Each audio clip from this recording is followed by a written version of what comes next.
The blackface stuff, I think his newer audience didn't meld with that. And then obviously, like, the kid is, like, whether or not he's attracted to minors, there's no real, like, defense for it, you know? Like, I feel like regardless of the intent and, like, how disgusting you want to say, like, his heart is, like, his heart of evil or whatever, I feel like the sheer negligence, just all that, I think was going to bite him in the end someday. And, I mean, just to a certain extent, I think he definitely deserved it.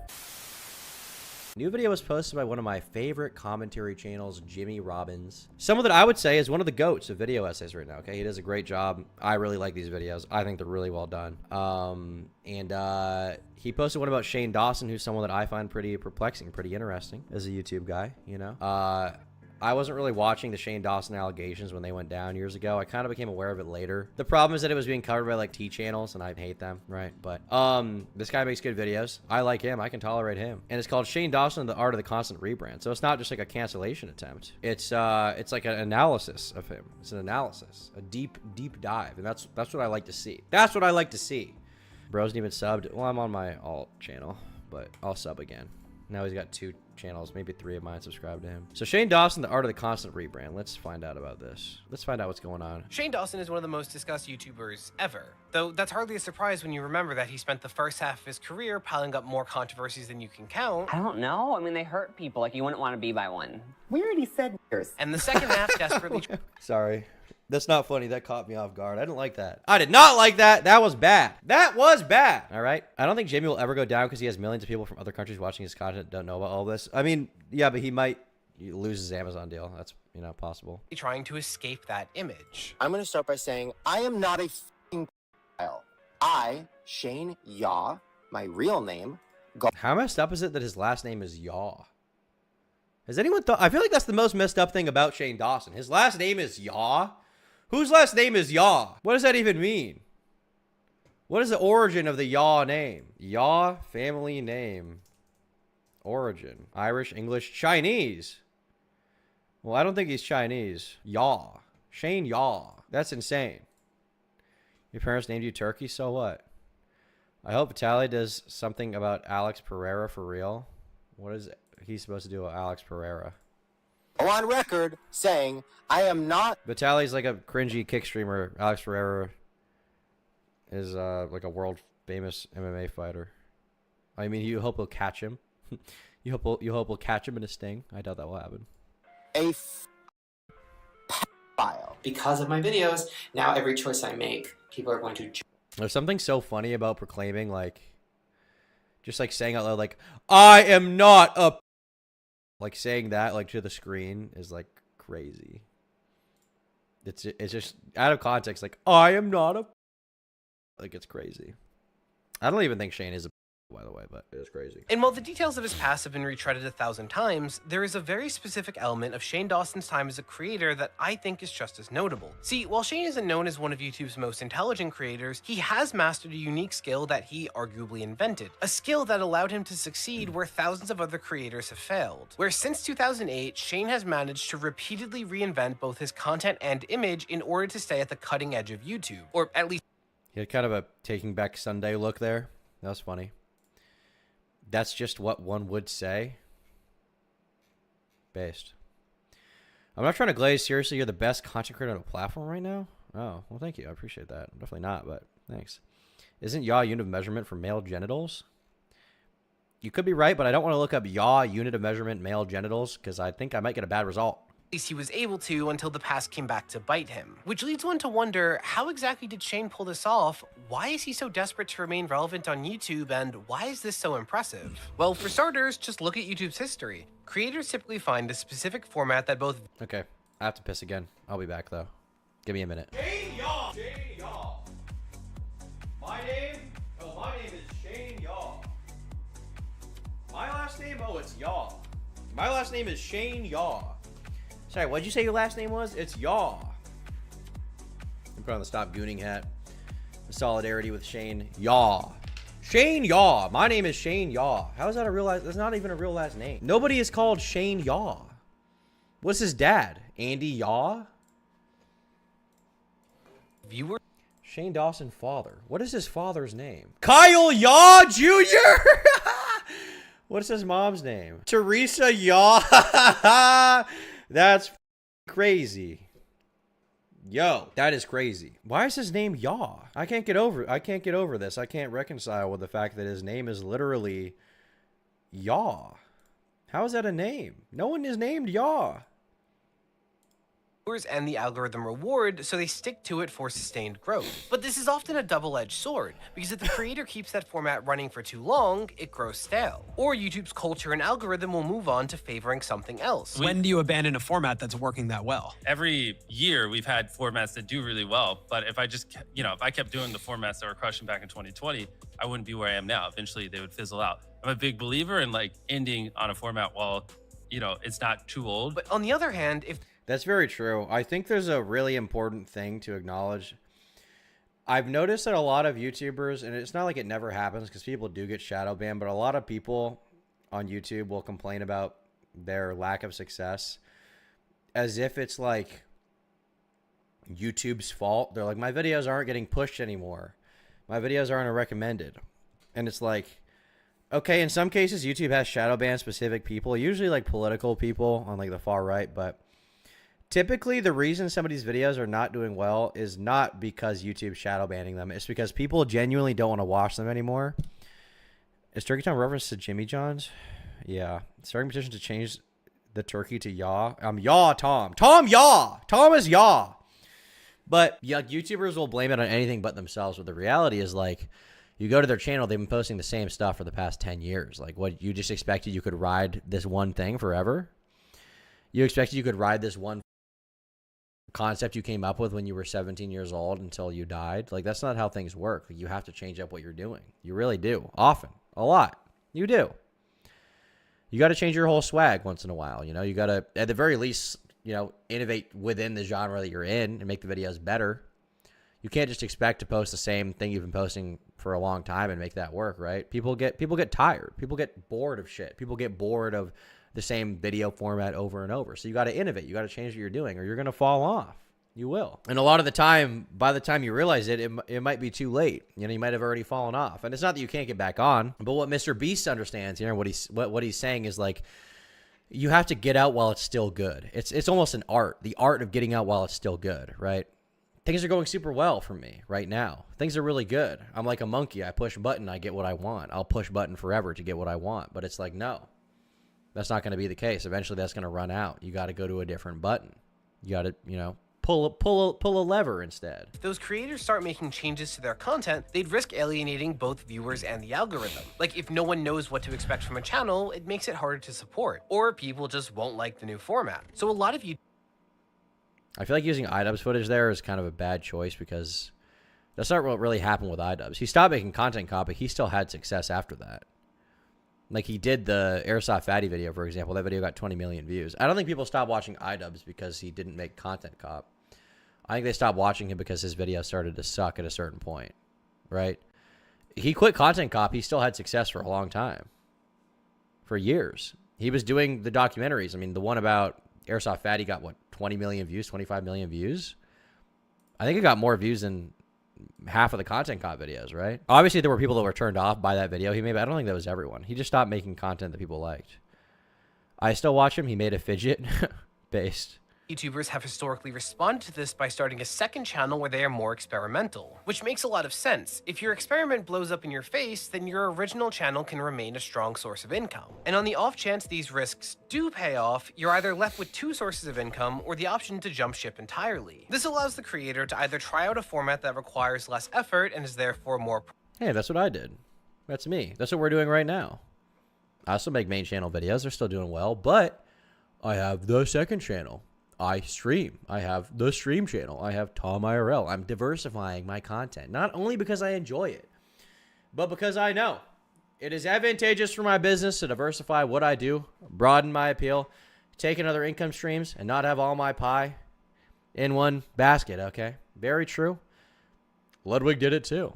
profitable or to try a new genre altogether. And we've seen this pay off with creators like Smosh, Tobuscus, and the Theorist channels. But Shane was one of the first to do this and is arguably the most successful at pulling this off. See, for a long time, short, easy to digest videos were the lifeblood of YouTube. I mean, hell, some of the first viral videos were two teenagers lip-syncing various theme songs. So in 2008, Shane started posting sketches to the channel Shane Dawson TV, where he developed his trademark edgy, shock-based humor. Now, of course, it's worth saying that it was a different time. Like, back then, YouTube was essentially the Wild West. If you watch a Smosh sketch from 2007, it's wildly different than what they produce today. Hell, Philip DeFranco straight up wiped all of his old videos to prevent anything problematic from resurfacing. There's also iDubbbz, who famously denounced his most famous series due to his reliance on offensive humor. I don't think they some of these videos were edgy. I think they were just outright cruel. But Shane pushed this idea to its limit for longer than anyone else, relying on blackface, slurs, offensive rhetoric, and gross imagery as the basis of his humor. In short, Shane became known for finding whatever the line was. This is when I found his stuff. I barely knew who Shane Dawson was, and I remember seeing Shaniqua. I don't even think I knew what racism was at that time. I was like, who the f is Shaniqua? I thought Shaniqua was just like a gross woman who like shot weird shit out of her. There was this one skit in particular I remember watching when I was very young, and it was something to the effect of like Shaniqua talking about her like her douche. Like she had like this giant like old woman's bag, like rubber bag that she squirted all her juice into. And she was just describing her experience with it. I didn't even understand what that meant. I didn't even really know what a was. I think I was 9. I was like, what the is a? I didn't even understand what sex was until I was like 10 or 11. To be honest, I don't think I did. I didn't know Shane was so base back then. I think I remember this conversation I had. Yeah, I saw the Cold Raven thing. We'll look at that. I did tweet about his shit, but ultimately, like, he needs to get Team YouTube's attention on Twitter. Just videos aren't going to do it. I didn't know Shane was so base back then. He was on a different wave. I remember when I was young, I had such a naive view of this shit because my parents had told me that the way that a baby was made was that you asked, like a couple would ask God for a baby and then the baby would appear in the woman's stomach. That is what I was told. And I think I believed that until I was 10 or 11. And I remember having this specific conversation with some of my friends at the same age about sex. And essentially they broke the news to me that babies came out of vaginas. And I was like, what the? I was like, what? No. But my dad told me this when I was 5. And they're like, actually, it comes out of a. And I was like, whoa. I also thought C-sections were how it happened every time for some reason. I don't know why I thought that. I think I just assumed that the baby was cut out of the stomach rather than, or like maybe not. I think I just thought it like crawled out through some kind of meshy flesh or something. I didn't even understand. It was very, I mean, like that was like a mind. I was like, I remember I went home that day and I was like, wow. Turns out mom did some weird shit. Oh, they also explained to me that babies come from sex and the penis goes in the vagina. I also found that out that day. Once again, very disturbing. When I was younger, sex scenes in movies, I was like, I don't like that. Turn that shit off. I don't like that. Hey, that's not cool. They're kissing? Ooh.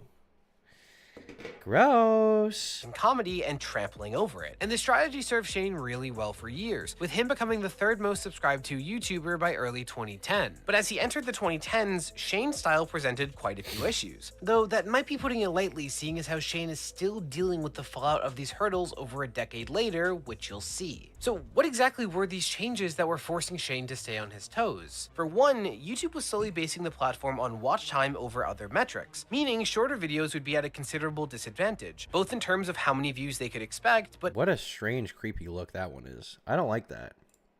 That's a strange look, Shane Dawson. Shane Yaw. That's a strange thing. I assume he's playing some kind of scary creep character there, but that's a strange. Hey, Mr. Yaw. Mr. Yaw. That's weird. But also for how much money they could generate. And the shift has been especially devastating for sketches for 3 main reasons. 1, they're far more expensive to produce than most other formats. Sketches often require actors, a camera operator, and a sound person at the minimum, not to mention props, costume, and location. Whereas for many other formats like commentary, let's plays, and podcasts, they can be done with mounted equipment on a stationary set. Yeah. True. It's what we call low effort maxing. There's a reason that this is how I film, and it's not exactly because I'm rich. Secondly, since sketches are normally under 5 minutes, they would be unable to run mid-roll ads and thus be harder to monetize. That's why you don't see sketch comedy on YouTube. Thousands and thousands of dollars, so much time and energy, huge production schedule all in for one a day. 4-minute video that if you get 1 million views on it, you're lucky to make a couple $1,000. Yeah, yeah. And that barely covers... That doesn't cover the cost. That doesn't cover the production costs. And third, as YouTube became more mainstream, creators have faced increasing levels of scrutiny, with brands becoming less willing to associate their ads with controversial content. Yeah, I mean, because in the early days, YouTube was like, there were ads implemented at a certain point in time, but it wasn't expected that you would be making a lot of money. And it wasn't like YouTube was like super corporate. I feel like this started changing around like 2014 to 2017, somewhere in there. I think things started changing as far as like, you know, YouTubers. I feel like probably 2013, around there, 2014 was when like YouTubers started to make like a lot of money. Like that's when you had like all the gaming channels blow up, right? Post 2010, like PewDiePie, Scott is Minecraft, stuff like that. Like there's a lot more people going to the website. And then around 2016 is when like the first reckoning occurred with the adpocalypse, where like you had media outlets writing articles about all these evil YouTubers who were being edgy, and they get the attention of advertisers. Looking jacked with your secret feastables, yes. They had the attention of like advertisers, and you know, advertisers, when they hear something from the New York Times telling them like, hey man, your video is on this, your Coke ad is on this racist PewDiePie video, they're like, whoa, we don't want it to be. And then they get to be like, actually, we're pulling out of YouTube for an ad boycott until they fix things. And then YouTube has to change their entire system. Advertisers can renegotiate for a lower rate. Like, it's a whole problem. And then YouTubers make less money, right? And, like, obviously, I don't think the videos PewDiePie was making were a serious problem or spreading racism. Like, it's just such a non-issue. But, you know, these journalists are able to write articles cherry-picking certain comments. They're able to make, you know, PewDiePie look bad. He was the most subscribed to YouTuber at the time. And then advertisers, as a result, they, you know, see that and they want to start pulling out. And then you get, you know, the yellow dollar sign. You guys hear YouTubers talking about the yellow dollar sign? That didn't even exist pre-2017. It used to just be you upload a video and it got monetized. But due to a few, you know, instances of ads being placed on stuff that advertisers might not consider that friendly, it basically f***ed around. You know, it f***ed a lot of us. And I remember during that time talking to YouTubers about it. Because I wasn't making money on YouTube, but I knew some YouTubers, and they essentially told me that like advertising dollars dropped by a lot. Like I'm talking like 90% drop in revenue during that point in time. It's like, imagine like you're on YouTube, you're doing well, making 10 grand a month. You're like, man, this is great. And then the adpocalypse happens and suddenly you're making $1,000 a month. You're going to make a video on Blasphemous HD. Why would I make a video on Blasphemous HD of all people? Who cares about some shitty reactor from 10 years ago? He's not even interesting. Yeah, like you just lose money overnight because, you know, the media, you know, writes it this way. But like, it's ultimately, it's not just the media's fault. Like the media is taking advantage of a system that is, you know, exists on YouTube, which like is simultaneously the reason anyone's able to make money, you know, advertisers, but also it's, you know, part of the reason that YouTubers are beholden to certain things, right? Like the yellow dollar sign existing is the reason why YouTubers can't swear too much. It's the reason why they can't say words like, right, they have to say grape. It's why instead of saying, it's why instead of saying he himself, you have to say he unalived himself, right? Stuff like that. The reason why is because it's very common that if you swear too many times or you talk about topics like that, I mean, it's in YouTube's advertiser-friendly guidelines. It's literally written in there, like excessive swearing, you're going to get limited ads. You know, if you say, my editor's going to have to censor that, you know, in the YouTube re-upload because that's called limited ads right there, buddy. We don't make as much money. And it's for something super simple. And, you know, to go further on that tangent, the result of that is like, in an effort to be more advertiser friendly, you know, YouTubers have to censor themselves, and then you like do a lot of disservice to these topics, right? I've seen a lot of people complaining about the fact that like YouTubers say unalive, like, oh, that's brain rot, that sucks. But like, there's a reason why they do it. If YouTubers could say 100 times, and they could also say, you know, the word in a video where someone gets not uploading a video of, but they're describing like a true crime incident, right? They would do that. They would do that. But advertisers had their demands, and YouTube has to, you know, ultimately serve advertisers because that's how anyone makes money on the website. I have a feeling within 2 years we're gonna have another type of adpocalypse type event. I feel like it's gonna happen. I don't know why exactly I feel like that's gonna happen. I just feel like that's gonna happen to YouTube every once in a while. Like there's gonna be a reckoning of sorts, and I have a feeling there's gonna be kind of an adpocalypse. So I'm preparing for that event. Believe it or not, I'm preparing for that event. But I think that is gonna happen ultimately. It sucks. So for comedy, a genre that naturally pushes societal boundaries, you risk videos being deemed too controversial for ads. Nowadays, many of our YouTube videos are deemed controversial and don't make any money. Controversial can mean anything as small as, say, implied nudity. So as YouTube continued adopting these changes, it created a strong demand for personality-driven content that could be produced quickly. This took many forms, such as gaming, let's plays, and reaction videos, but vlogging in particular started to dominate. I think that's going to happen if the Jimmy stuff goes mainstream. Well, it already has gone mainstream. I don't think that Mr. Beast videos would be a concern, and the reason why I say that is because the videos themselves on the surface are not associating ads with anything bad, right? I don't think, like, it's not like, you know, the problem for like PewDiePie is he's like making like racist, anti-Semitic jokes in his videos, and then advertisers get scared. Mr. Beast doesn't do that. The allegations are not being made about content that ads are served on. It's like stuff behind the scenes of the content that ads are served on. So ultimately, I don't think that would be the problem. The problem would be if YouTube gets worse at content moderation, or YouTube gets edgier, which, you know, I think is funny and cool, but stuff like that. And then you get another article, and then these articles, you know, these journalists reach out to advertisers and they're like, did you notice that this ad is on this video? Huh, kind of weird, right? And then they're like all scared, you know. That's ultimately the main concern there. YouTube. Whether it was creators taking viewers along for the day or sitting down to chat like a friend, people loved it. And at around the same time, Shane was having somewhat of an identity crisis on YouTube, where he was trying to expand into various other kinds of content with limited success. This started with his second channel, Shane Dawson TV 2, which heavily featured bonus content such as behind the scenes footage. Meanwhile, he started trying to shake up the content he was producing on Shane Dawson TV. For example, this included music. What started with low budget parodies eventually turned into well-produced original songs. And these found quite a bit of success, but mostly within his audience. None of the songs were notable beyond that. You see, in a lot of ways, the early 2010s feel like Shane trying to figure out what would be his bridge to mainstream success. But instead, he discovered the... He was trying that. At one point, he even got a movie called Not Cool. He also had a book around that time. I think by the same name, but it wasn't the same thing. But he had a movie called Not Cool.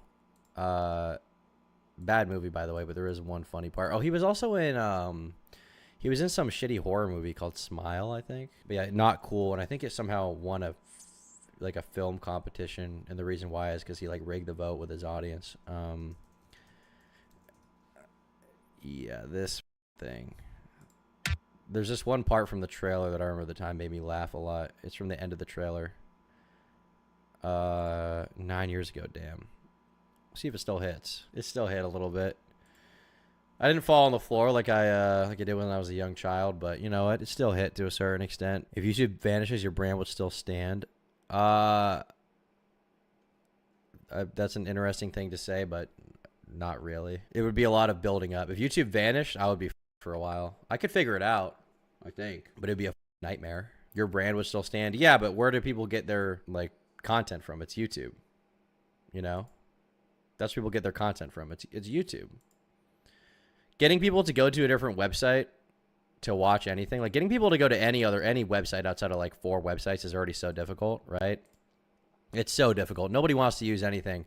The average consumer uses like 5 websites or 5 apps a day. Getting anybody to go outside of that is so difficult. And on top of that, like making money outside of it is also very difficult. There are a few alternatives like, oh, use Rumble. Okay, thanks. I'll just use Rumble that nobody goes on, that doesn't make nearly as much money as YouTube.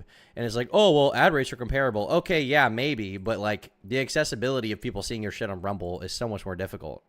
Rumble's algorithm is not as good. There's not enough people on Rumble.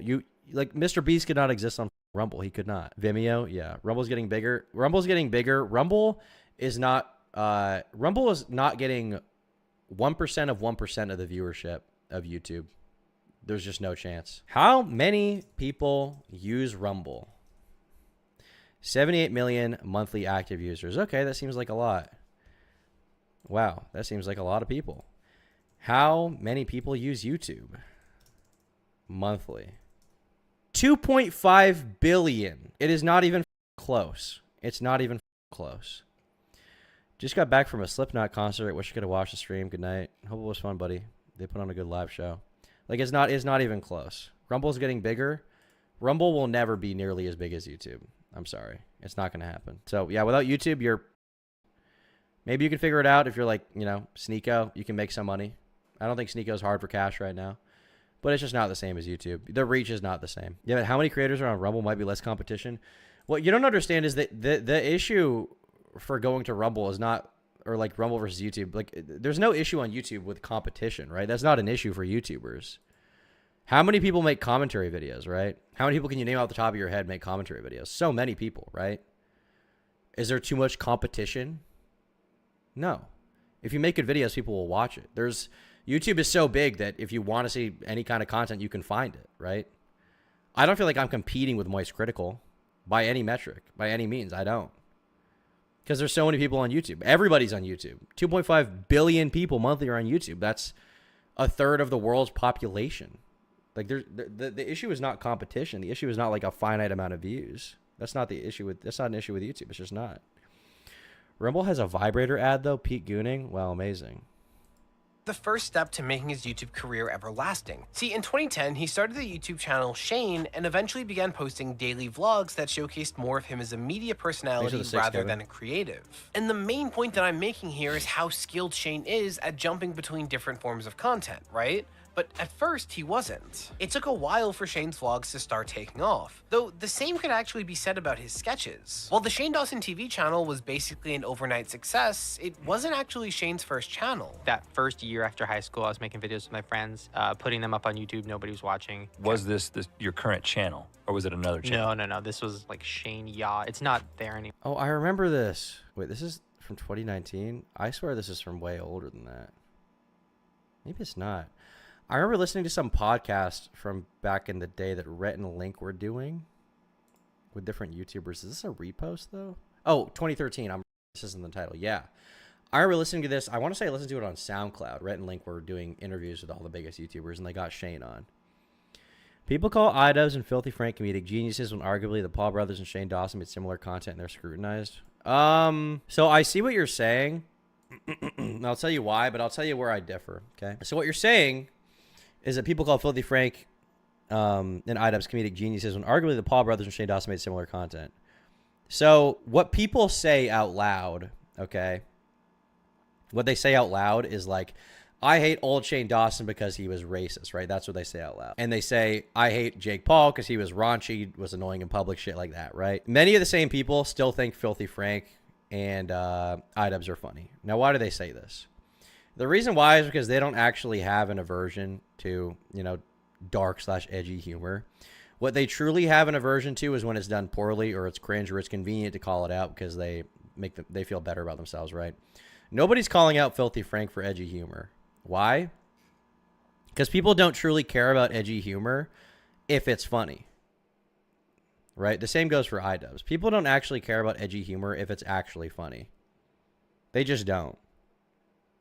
They don't give a shit, right? It's not the case. Nobody has made a 5-hour-long deep dive about every joke and N-word that Filthy Frank has ever said because he was funny doing it. Shane Dawson didn't age that well, wasn't funny doing it. Cringe lord. They're mad about it, right? There's other stuff Shane did too, but the reason I'm making this comparison is just to show that, like, you know, you're right. Ultimately, like, the disparity is one is funny, one is not. And that's why people, whether they understand it or not, actually have a problem with it. Anymore. It took me about 2 years to get a video with 100,000 views. Oh, really? Yes. Because during the early years of Shane's career, his tenacity was one of his greatest assets. He wouldn't always crack the code for success right away. One is a no. Shane Dawson is not he does some really weird stuff. I don't think there's any evidence he's a though. I haven't seen anything like that. Like, I don't think he's like attracted to kids. Like, for example, like, here's a good comparison, right? So, like, Filthy Frank used to do videos where he would, like, f around in public. He would, like, run around screaming like a... There was that one video when he's, like, running through an alley after, like, some woman and she's scared of him, right? That's really funny. It's really funny. Jake Paul would be a nuisance in public, and it wasn't really funny. It was just, it was, like, cringe, right? Ethan Klein was friends with Filthy Frank. He never had a problem with Filthy Frank doing that. He had a problem with Logan Paul doing it though. Why?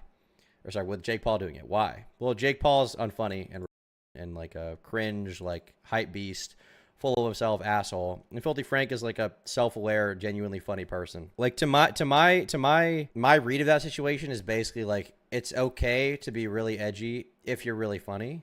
And it's not if you're not funny, or if people don't want you to be funny or perceive you as cringe, right? That's basically the situation there. But he would keep up his various pursuits for far longer than most. And that wasn't his only advantage. As simple as it sounds, Shane also proved that he was very willing to learn. You see, a lot of YouTubers tend to view their strategies in a vacuum, where they see what works for them, so they keep doing it without keeping a pulse on how other creators are finding success. This can be seen especially with this era of vloggers. Simply put, most of them know Tyler Oakley. I never even watched that guy. What happened to Tyler Oakley? Does he exist?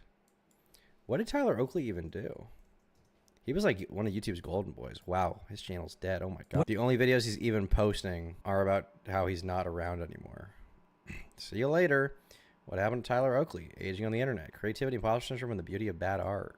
Hi everyone, my name is Tyler Oakley, and welcome back to another YouTube. Clicking off right now. Anyway. Ugh, forgot about that guy. No longer have large viewerships. But if you were to look at their content as that declined, the creators often weren't making changes to what they were doing. They just kept running into a wall expecting a different outcome. All the while, the demand for that content kept decreasing. Also, part of the problem for these kind of people is like, Shane used to be very edgy, and then he ended up becoming like PC and appealing to a very different audience, and that really bit him in the ass, you know. With some of the stuff he did, he deserves like a lot of criticism for it, but for some of it, it's like, you know, that's just how YouTube was back then. But he kind of flipped, you know. He did the whole switcheroo, where like before he was like appealing to like edgy kids watching YouTube, and then after he's appealing to like how can I put this tactfully? A different audience. Before he appeals to the commentary audience, after he appeals to the T channel audience, right? People who react to things very differently. And by the time they realized it was time for a change, their audiences moved on to the content that was now in demand. Though it of course goes without saying that when talking about the content strategy of past creators, it is much easier to point out mistakes with over a decade of hindsight, as opposed to having to figure out an unprecedented career path in the moment. Safe to say, I would not trade places. Anyway. So when YouTube was prioritizing short, bite-sized videos, Shane was able to find success. But as watch time became more important, Shane decided to cast out another net, taking inspiration from the new creators taking off. Does this next generation of YouTube stars, do they pressure you to create and push the boundaries even more? Yes and no. I think they pressure me to create more stuff, because I wasn't doing daily videos until a few years ago when like all the young ones started doing daily. And I'm like, okay, now I got to keep up. Even better, he was willing to fully commit to content that he wasn't necessarily passionate about, but saw was successful. Like a year ago, I don't know if I would have said I was that proud of like eating pizza on camera. You know, it was fun. And with that, you have much of the basis for how Shane evolves his content. There's kind of a trade-off you have to make for like YouTube type stuff, where it's like sometimes I try not to engage in this too much, because I try to make videos about stuff I'm interested in, but sometimes there'll be a situation where I'm not that like inherently interested in it, but a lot of people are talking about it. People want to hear my take, or it's like, you know, I know it'll do well, so I'll talk about it, right? And then like I'll get to do the next video about something that I just care about and I want to talk about, right? So that's kind of the trade-off you have to make. It's kind of the like it's like the one for me, one for them type thing, you know? And by doing one for me, one for them, you know, alternatively, you can slowly condition your audience to be more exposed to what you're interested in versus just what they want to see, right?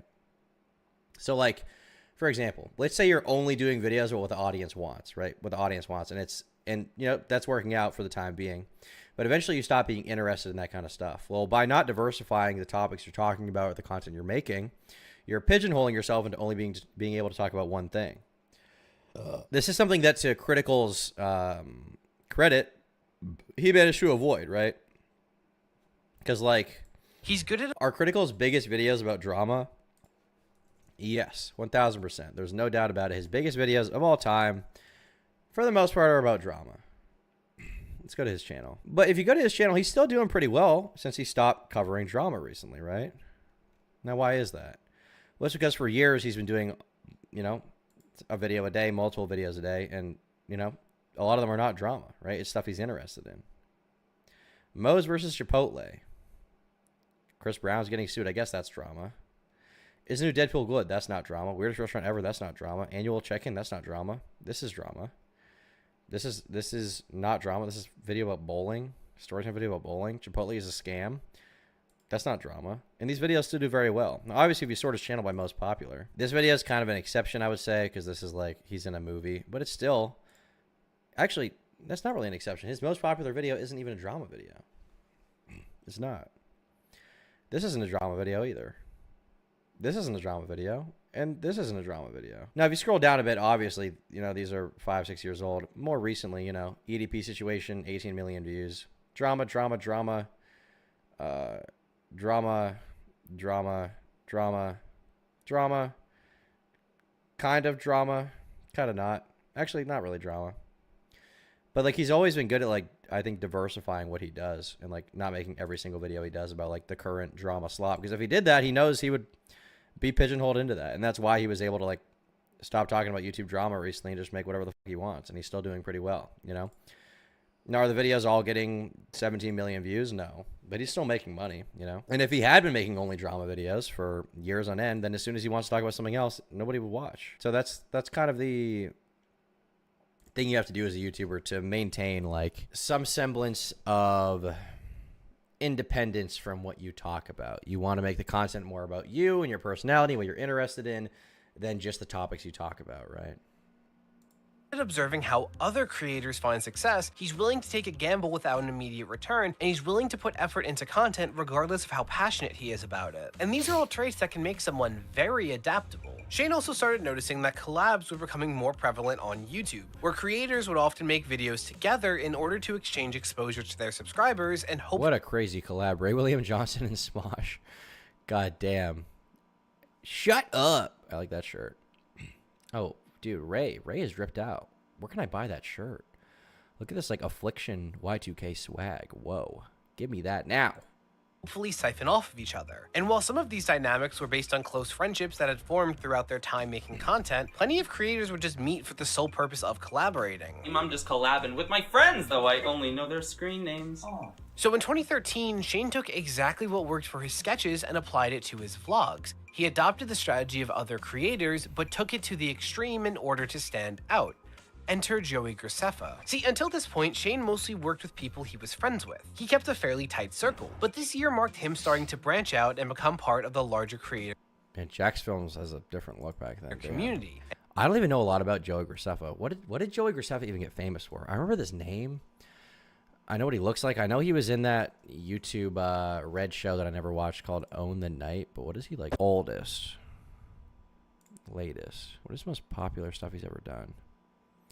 He's got a song, Cutting Open Stress Balls with Miranda Sings. It sounds like panties after a really long time. Good day, everyone, and welcome to today's video here with my girl. Miranda Sings. I'm so excited to be here, Charlie. I'm so excited to have you I've here. been missing you for a whole many. Okay. Let's pick something else. Yo. No. Yo. Let's go. Well, hello there, everyone. So, holy crap, is the first thing I can think to say. So if you guys didn't see, or I'm sure most of you have, I released a music video called Don't Wait, and the response has been literally so freaking incredible, and I just feel, I don't know, I feel so good and so happy. The response has been amazing. People are tweeting, commenting, everything. I just want to thank you all for your amazing support, and I just feel like the luckiest boy on the world, so thank you. All right. Well, I don't know. I don't know. I don't really know what to say about that. That was a video on YouTube that I just watched, that I experienced with you all. We're in this together. That's all I'm going to say. We are all in this together, guys. It's been a long road. It's been a long road we've been on together. And from the looks of it, creators were happy to have him. Since Shane was kind of YouTube's bad boy, he was a great way for YouTubers to prevent their videos from getting stale. No, so how does that make you feel to make these videos with me? Because I always thought you were more like clean cut. Honestly, when you vlog every day, like, you gotta spice it up a little bit. And wait, am I the spice? You're the spice. What kind of spice do you think I am? And expanding his circle did wonders. Instead of doing everything solely his way, he was starting to learn and observe how other YouTubers were operating up close. You're very good at daily vlogging, and I am not. Yes, you are. I'm good at making things funny, but Yeah. I'm not very good at being like real because I think I'm boring.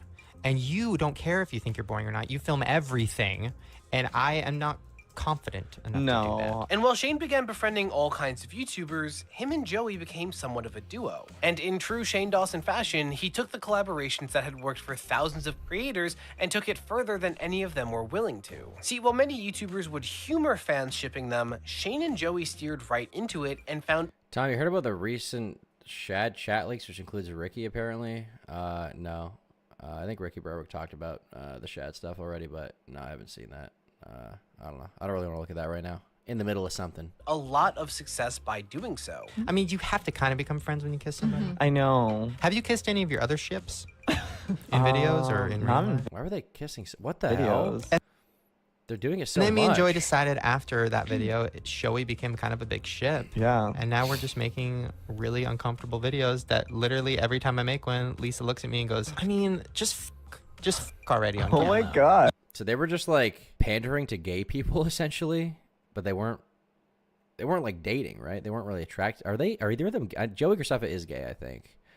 Shane Dawson's like bi, I think. But they weren't really into each other. They were just like doing gay content for content, like faking a relationship kind of. You might as well, because that's where it's heading. And I'm like, well, you know what? If it hits 2 million views, we'll Or really if people hard. will watch and that's what they want, then Yeah, they're literally saying it there. Like it's for views. we will give them what they want. I mean, just look at the difference in his vlogs during 2012 compared to 2013. 2012 still saw mostly his personal friends making appearances. It felt like Shane Dawson's bonus channel, so its success was limited to existing fans. But in 2013, suddenly all kinds of YouTubers were making appearances, and the Twerking challenge with Joey Graceffa. Bruh. channel itself had branding more in line with other vloggers. And this is These are crazy thumbnails. a trend we've seen across YouTube, where creators treating their second channel as an independent entity rather than a bonus channel allows it to find even greater success since it can appeal to a much larger audience. So it took years, but Shane adapting his content to have a larger appeal eventually paid off. And by late 2013, the Shane channel was starting to pull similar numbers to Shane Dawson TV, only vlogs are far easier to produce and were starting to be far more profitable. But with all of this, there was a catch. Remember how I said that one of Shane's strengths was that he was able to commit himself to content he wasn't passionate about? Well, that was kind of misleading. Instead, it would be more accurate to say that Shane is very good at seeing the big picture. You see, by 2013, YouTube was still in many ways an experiment. Hell, just a few years later, the platform risked going under thanks to the adpocalypse. Some inflammatory articles are posted about how major brands are being advertised on top of very vile YouTube videos. A bunch of advertisers fearing backlash removed their ads entirely from YouTube, and during this period, every YouTuber saw a decrease in revenue. Also, Google's valuation dropped by like $750 million. Was it that much? In a day. How big? Oh my god. Yeah, they were terrified. The thing is, like, I hate what happened, but it's ultimately hard to blame YouTube or even advertisers. I feel like the people I have to blame more are the journos. I feel like I gotta blame the journalists. You know, they're the ones who caused this, who wanted to see the topple. I for what reason I do not know. I from the articles that were written about people like PewDiePie, I cannot imagine it was out of some sense of like moral duty to anyone, especially advertisers. I mean, there's speculation, maybe a jealousy, you know, over the fact nobody reads the Wall Street Journal anymore, but yeah. So no one knew how long careers on YouTube could last or the potential limits of its content. So while now it's more common to see people view YouTube as a long-term career, This is what I'm doing to the day I die. I don't care. Like, I love this more than anything. Nothing's ever brought me a fraction of the joy. back then it was largely seen as a temporary gig that, if you were lucky, would lead to something in Hollywood. If you really, really go back to it, is Yeah, that is it's really weird to think about this era of YouTube. Because I remember when I was like coming up on YouTube, people were making money from it, but it wasn't really a thing in my mind. Like I was never, for a little context, I started YouTube when I was 14 years old, right? I was 14, and until it became my job, it wasn't in my mind that it would be, right? And it didn't become my job until I was just so miserable at college that it like had to be, because like college sucked, right?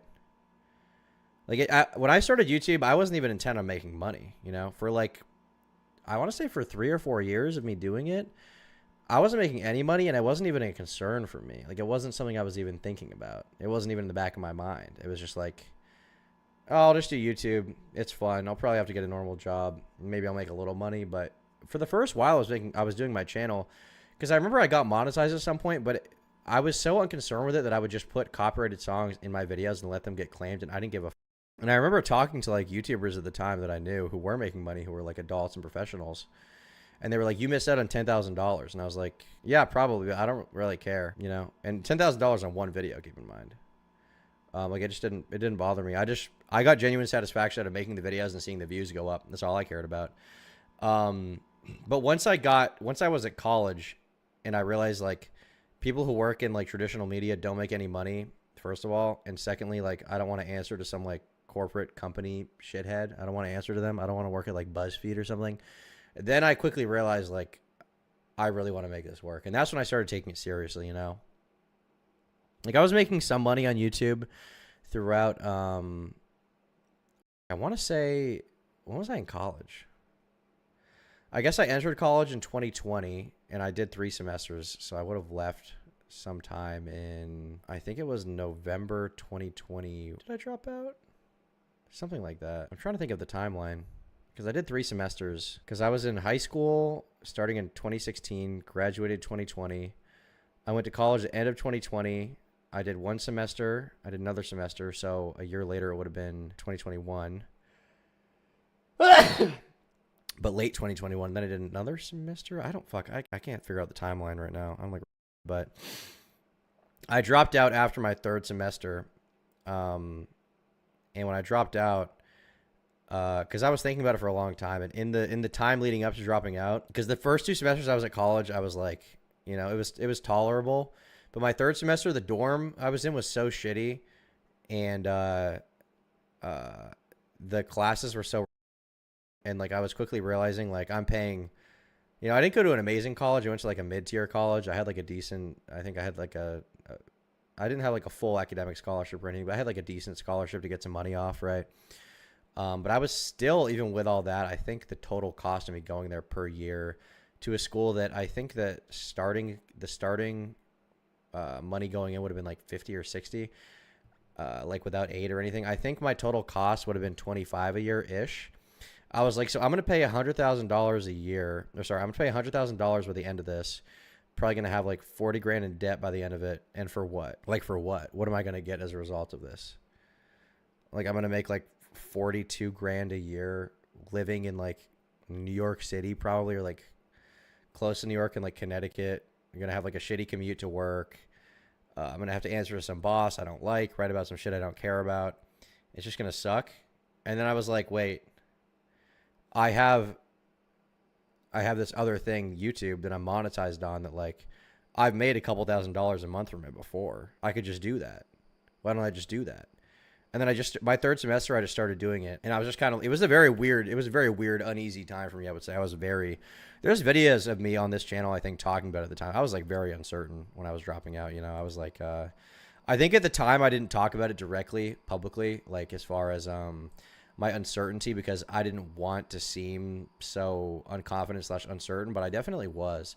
There is some video I posted about dropping out of college at some point, maybe 6-7 months, maybe a year after the fact, when I was like talking about how even at that point when I was making money for a year and like being full-time on YouTube, I was still uncertain about it. But it was just a very, very uncertain time. But like there was this one month when I think it was November or December, because that's when ad rates are highest for the year for YouTubers. I think it was the month I was dropping out. I think I made like 17 grand on YouTube or something like that month. And I was like, I'm just dropping out. So I remember I went home. I went to this, like, I think it was my grandmother's birthday. something like that. Maybe an anniversary party for them for being married for like 60 years. I don't remember, but I went there. Everyone's like, how's school? How's school? And I was like, yeah, it's great. It's great. Because I had driven right there from college, and then I drove home. And when I drove home, and I was talking to my parents, like as soon as we got in the door, they were like, so how was school? And I was like, I'm dropping out. And they were like so pissed at me. And that's a whole story in and of itself. I could go down that rabbit hole. But ultimately, it seems like it worked out, in the long term. But God damn, I was terrified at that point in time, even though like I was making at that 1 month 17 grand, which is a lot of money to make in a month. But the reason I was terrified is like it's a path that deviates from the norm. When I was growing up, the whole path I've been told that you do is like you go to school, you do well in high school. I didn't do amazing in high school, but I did pretty good. I think I had like a 3.6, 3.7 GPA. It was partially weighted because of AP classes, but I did decent. Then I went to college where, for the first year, my grades are pretty good. But I was just told, like, the path you do is, like, you go to, you do high school, you do well, you go to college, you do well, and then you get a job, and that's your life. And that's what I thought my life was going to be. And the idea that I was deviating from that was, like, especially when all my friends were, like, they were only a year and a half into college. Like, they were still going through it, and everyone around me that I went to high school with, they all went to college and had a very, traditional upbringing / life. So the idea of deviating from that was like super scary at the time. Yeah, man, weird thinking about that time now. But the weird thing about that is like when that was happening, 2020, 2021, I think, I wasn't like, YouTube was a job. I knew people who were making buckets of money on YouTube. Right. And I was still scared of like the idea of it. So imagine like trying to make it a full-time job in an era when almost nobody is doing it. You can't really talk to people who are doing it successfully. And like, it's like a new platform that's existed for like 5, 6, 7 years. Like it's such a strange position to be in. It's weird to think about that there was a time when like YouTube making money was like a crazy thing. And Nero Raven for 5 says, Tom, I joined the army after high school, and now after 5 years I'm getting out and going to be making 6 figures. Is it a W, or should I have gone to uni? That seems like a W to me. Why would you even think about that? You're about to make $100,000 a year at the very least. Why would you go to university? Fuck that. You seem like you got it made. Glaze comment, I don't think you need to college. Your critical thinking is better than the majority of grads. You do high quality objective research. Well, I don't know if that's true, but I appreciate the compliment. It's because we thought that one channel wasn't just going to survive, right? Yeah. So when 2015 came around and game theory had been around for 4-ish years, we were like, okay, well, this is YouTube. The maximum lifespan of a channel is 5 years. So we got 1 good year left.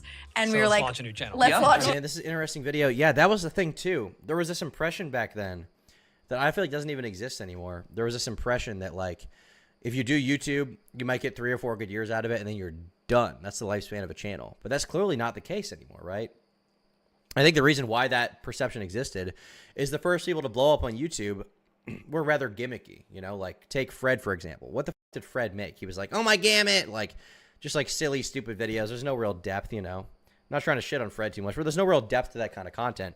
So the idea that a career would last longer than 3 or 4 years out of that, like, it makes perfect sense. Like, you wouldn't get past that, right? But now, YouTube is just, you can make whatever you want. There's no boundaries. You can make anything. I doubt there's how many examples of YouTubers that have been doing it as a job for 10 plus years. I think it's probably thousands of examples. So it's very possible. But lo and behold, it's like, but we kept it alive, and it's still going and stronger than ever. But for Shane, that was kind of how he always viewed it. I mean, the book out today, you've directed a movie. I mean, come on. No, it's amazing. I mean, you are with parasocial friendships? Asking for a friend? Thanks for the 12. Because you gave me money? Yes. YouTube is a great way to, get your stuff out there, uncensored, do whatever you want, and hopefully lead to the next thing. But I mean, eventually I want to just direct my... That's the thing, is it was always lead to the next thing. Everybody on YouTube was like, oh, I'll make some money out of it, and then I'll get to the next thing. I'll get to be on TV, right? That was the thing. And as we just saw from the Mr. Beast thing, we were talking about the various precedents of YouTubers who have gotten TV deals. It didn't really work out in most cases for those people. The TV, like YouTube stuff, just doesn't really translate to TV. It's usually its own kind of thing. Movies, and that's it. And use YouTube as a way to promote the movies and keep in touch with the audience. While many creators stumble into the career accidentally, Shane's ambitions were always in filmmaking. That was my dream my whole life. I didn't stumble upon it. A lot of YouTubers, they're like, oh, randomly my video went viral and now I'm making videos, and they have no passion for it. No. So then they go away because they're burnt the hell out. So he saw his sketches as a way to show off what he can do and hopefully open some doors. And then the vlogs were a way to expose him to an even larger audience and hopefully open even more doors. And all of that worked. By late 2013, Shane Dawson was doing better than ever. And the next few years started to feel like Shane's farewell tour to YouTube, where in the same way he transitioned from sketches to vlogging, he would seamlessly transition from YouTuber to mainstream celebrity. But instead, this era marked his first big stumble. You see, by 2013, Shane was starting to cast nets outside of just YouTube. So in 2013, he started the podcast Shane and Friends, initially co-hosted by his— It's interesting how much this mirrors what's going on with Mr. Beast, where like, obviously him moving to mainstream media is not the reason why this stuff happened, but coincidentally at the same time that he's trying to like, you know, get this Amazon deal going and he like secures it and he's like making the show, all the stuff with Chris Tyson comes out. It seems like it's almost like a cursed thing. It's like a cursed trend for like YouTubers to try to move to TV or streaming deals, and then like everything blows up in their face at once. His then producer, Lauren Schnipper. And here, Shane would invite various guests, mostly from YouTube, to interview and talk about content creation, which was a great opportunity for him to expand his network even further. And this podcast was a huge success on day one. Even though we, for some reason, became the #1 podcast on the internet. On the internet. We are not boosting our production value at all. So you guys, yes, you guys helped us become the #1 podcast, and that's crazy, and I'm sure all the other podcast people are very confused. I know. We trust us, we are as well. Joe Rogan is perplexed. Leviathans are coming for him. But you know what? We're not going to let it bother us because we're just going to try to do what we do here. I don't really know yet. Right. And at around the same time, Shane actually managed to sell a show to NBC. The YouTube juggernaut is potentially joining the likes of Rhett and Link, Fred, and the Annoying Orange in YouTube to television leaps. NBC or NPC has put in development a single camera comedy called Losing It. And it will be— I remember this show SourceFed. This was, I think Philip DeFranco was running it or involved in it in some way. But I remember when it shut down in like 2015, a lot of people were talking about like it was sad SourceFed was ending, and I didn't really understand it. I think SourceFed was just like a news channel for like online news, but it wasn't making enough money or something to keep it afloat, something like that. What the hell was SourceFed? Popular. Miley Cyrus twerking into history. Welcome to the final round of the Ding Dong County Spelling Bee. Contestant 73, your word is twerk. Could you repeat the word? Huh. Well, that's not a word. Are there any other pronunciations? No, just twerk. It was like skit videos actually. What the hell is SourceFed? Welcome back to SourceFed. I'm Candice Carrizales. And I'm Ava Cordy. No, there's no Spanish accent I can pull from that. Ava Cordy. The Cash Me Outside, How About That, girl, Danielle Barogi. We're still doing it. Danielle Bulgogi. So it's like kind of slightly satirical news or something. Okay. I don't get it. Be a semi-autobiographical workplace comedy set in a weight loss center, mirroring Dawson's past at Jenny Craig, where he was fired for vlogging at work. But none of that compared to Not Cool, because after— Spell out skibbity. Word of the day is skibbity. S-K-I-B-D-E-E.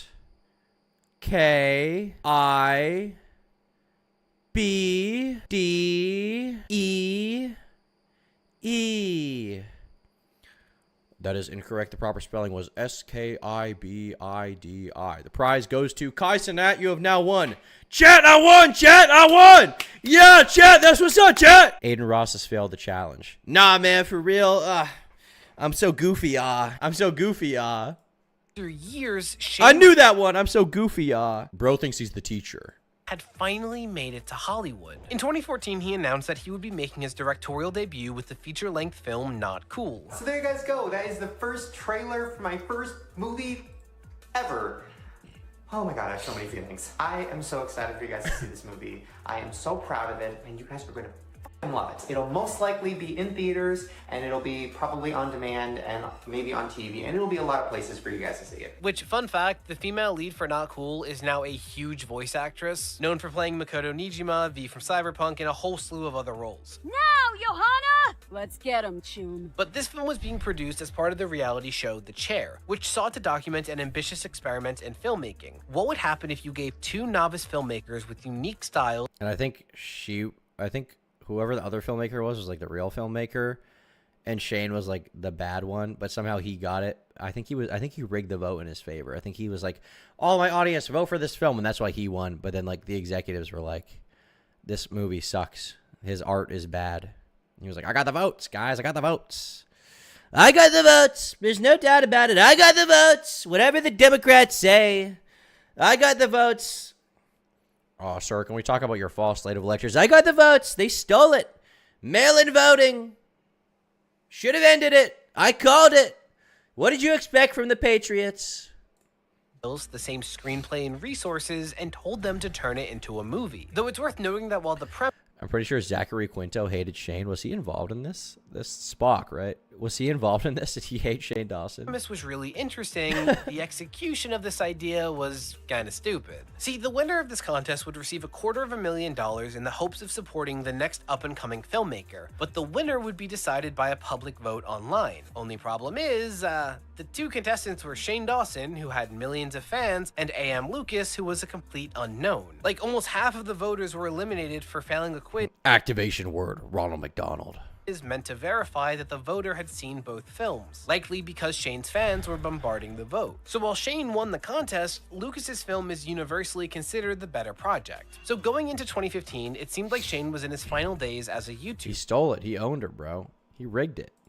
He finally got to show millions of people what he could do as a feature-length filmmaker, got even greater exposure by winning the chair, kept his YouTube output pretty consistent, had a pretty successful podcast, and had a book on the horizon that would go on to be a New York Times bestseller. And at this point, I think it would be fair to say that he had developed somewhat of a chip on his shoulder. I mean, just from one interview during this period, Shane says a lot about where his head was at, like directly saying that he didn't want to be seen as a YouTuber anymore and was getting ready to leave the platform. I'm not just a YouTuber who talks and vlogs. I'm a director, and I'm a filmmaker, and I'm an actor, and I'm a writer. It's interesting seeing him talk about this at this era, because I think there were probably a lot of people that were telling him he could do that and that like he was good at it, and like he was like, oh, I won the competition, I deserve it. But truly, I think like if Shane is capable of that, we did not see it from the movie he made. Like it wasn't good. Like you can call yourself a director. Are you a good one? I'd say no. Thank you, Cam Nuggets, for becoming a member. I wrote the book myself. No ghostwriter. Johnny Depp and Jennifer Lawrence. Kids don't even like them as much as they love YouTube stars. It's depressing. Well, listen, it's awesome, but on the flip side of that, you know, when I was starting, I wanted to be a director. I wanted to make movies. Like that was my goal. Now you hear kids and they're like, I want to be a YouTuber when I grow up, and I'm like, what? No, why? It's terrible. Because being a YouTuber is awesome. Being a YouTuber is fire. I want to be a YouTuber forever. I don't want to stop. I would use YouTube to like maybe get other businesses going or something, I guess. But like, if I wanted to like make cool art, I would just do it on YouTube. If I wanted to like make a movie, let's say I had those ambitions, I would just do it on YouTube. You know, I don't need a studio to tell me what the f to do. You can make so much money on YouTube. You don't need Amazon to tell you what you can and can't do. You can just make money on YouTube. I mean, I'm saying it like it's super simple, but like there are people who can do it. Like you can make money on YouTube. If you have creative ambitions, use that money to fulfill those creative ambitions and then post it on YouTube. You can do that. But I mean, you know, eventually I want to just direct movies and that's it. And, you know, use YouTube as a way to promote the movies and keep in touch with the audience. While also somehow looking down at the next generation of YouTubers, but still feeling that they owed him respect as a YouTuber. I used to get really annoyed at P. Diddy when he'd say things like, I started this. And I'd be like, no, you didn't. But he did. And that's how I feel. I'm like, I started this. I feel like this new... He sounds very, very condescending, very ungrateful, I would say, for someone who like, I mean, let's be honest, he's a goofy guy. He's a goofy YouTuber, right? Like you're not Martin Scorsese, right? What did you start? What did you really start? Like, okay, you were one of the first guys. You know, Shane Dawson has definitely made some content that I would probably consider good, right? At some point in time, it exists, but, I don't know, to put yourself above others like that, it shows a level of ego that I think he was experiencing. I think he would drop that eventually. I don't think this is like a thing he maintained. So, you know, to act like this is how he was forever is kind of silly. But the kind of mentality he's espousing here is that of like pure ego and hubris, in my opinion, which is not a good quality, you know, especially when it's undeserved. young YouTubers, you know, they don't look at the older YouTubers and be like, wow, you know, thank those people. Like those, like you see them at VidCon or whatever and they ignore us. And it's like, really? You guys should be kind of like thanking us because without us, you would not exist. In fact, that's so gay. I think what really sums this up was Shane's answer to what his favorite video that he had ever made was after 7 years of producing hundreds of them. I think that the one that I was most excited. Internet humbled him big time. Everybody's got to get humbled sometimes, you know? Hi friend. Guess the parasocial relationship has started. Yeah, I feel like a lot of people need to get humbled from time to time. I try to be like cognizant of this and not to like let anything get to my head, you know. I try to be very cognizant of this as I move throughout life because like one of the worst things you can do is like yourself too much.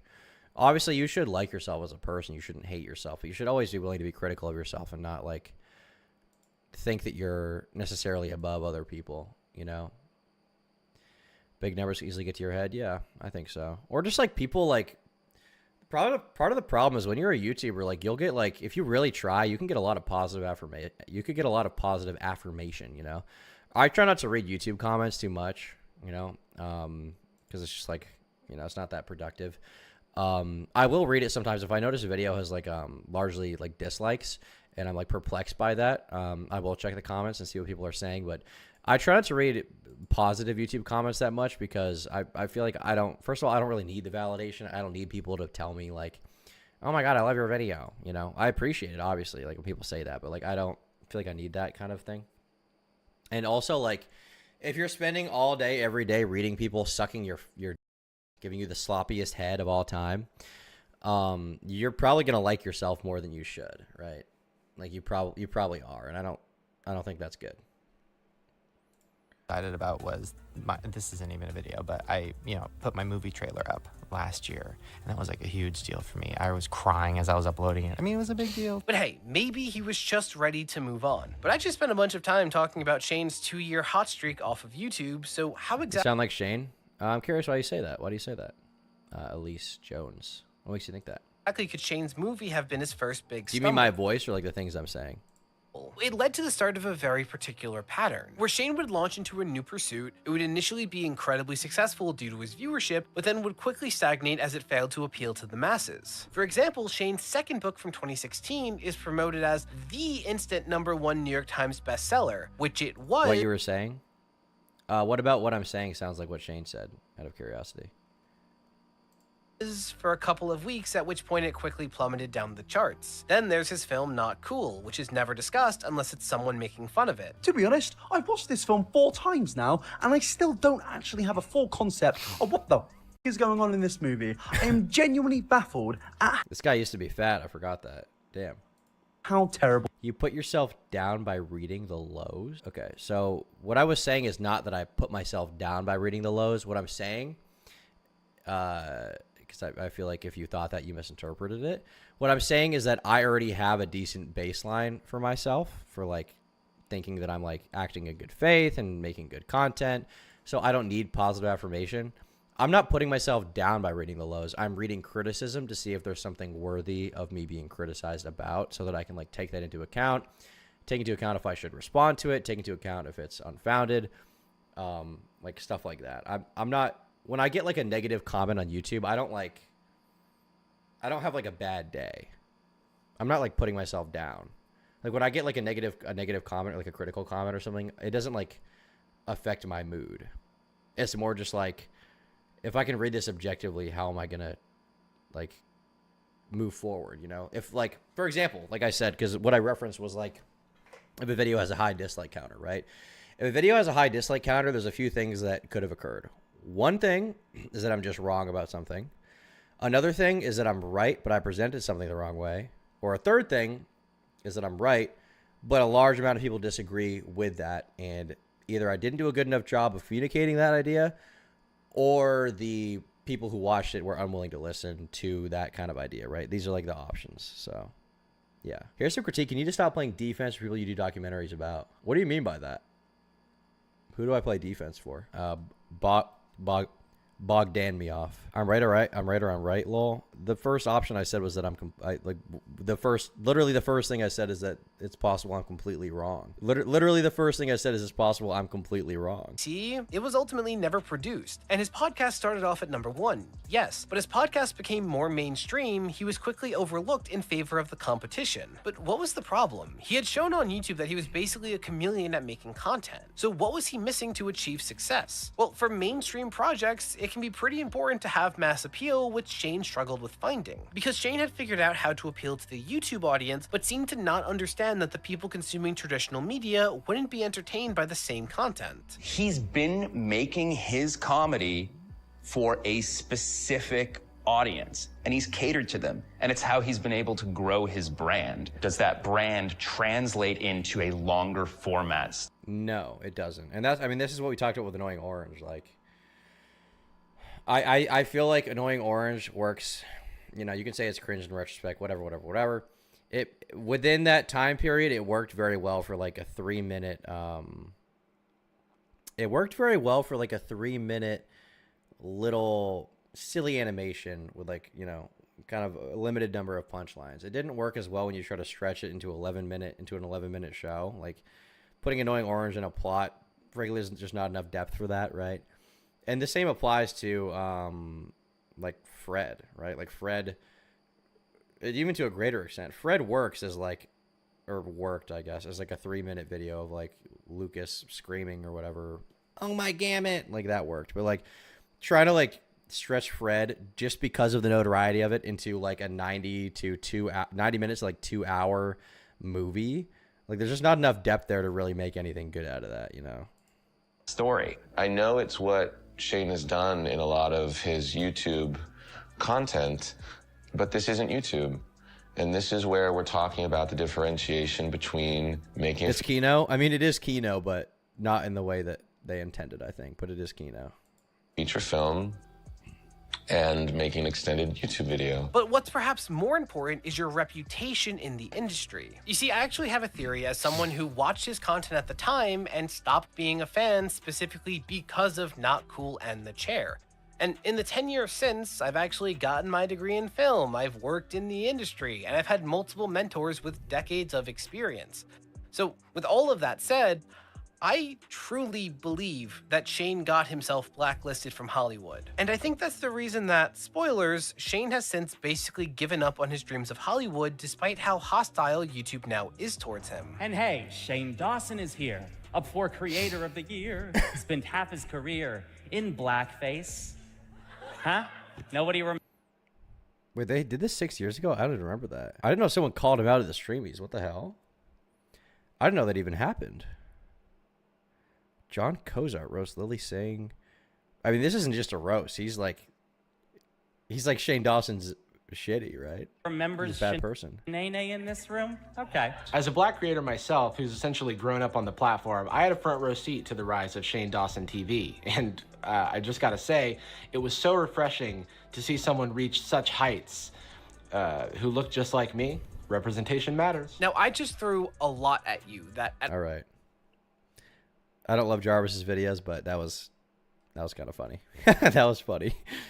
First might not seem related to his strategy as a YouTuber, but I truly believe that Shane's time on YouTube can be separated into two distinct eras that are split by these events, and it is impossible to fully understand the choices he's made over the past decade without understanding how badly he sabotaged himself. So with all of that said, why am I so convinced that not only was Shane blacklisted from Hollywood, but that it has next to nothing to do with his... Why is everyone in chat saying Jarvis is fat? Is he fat?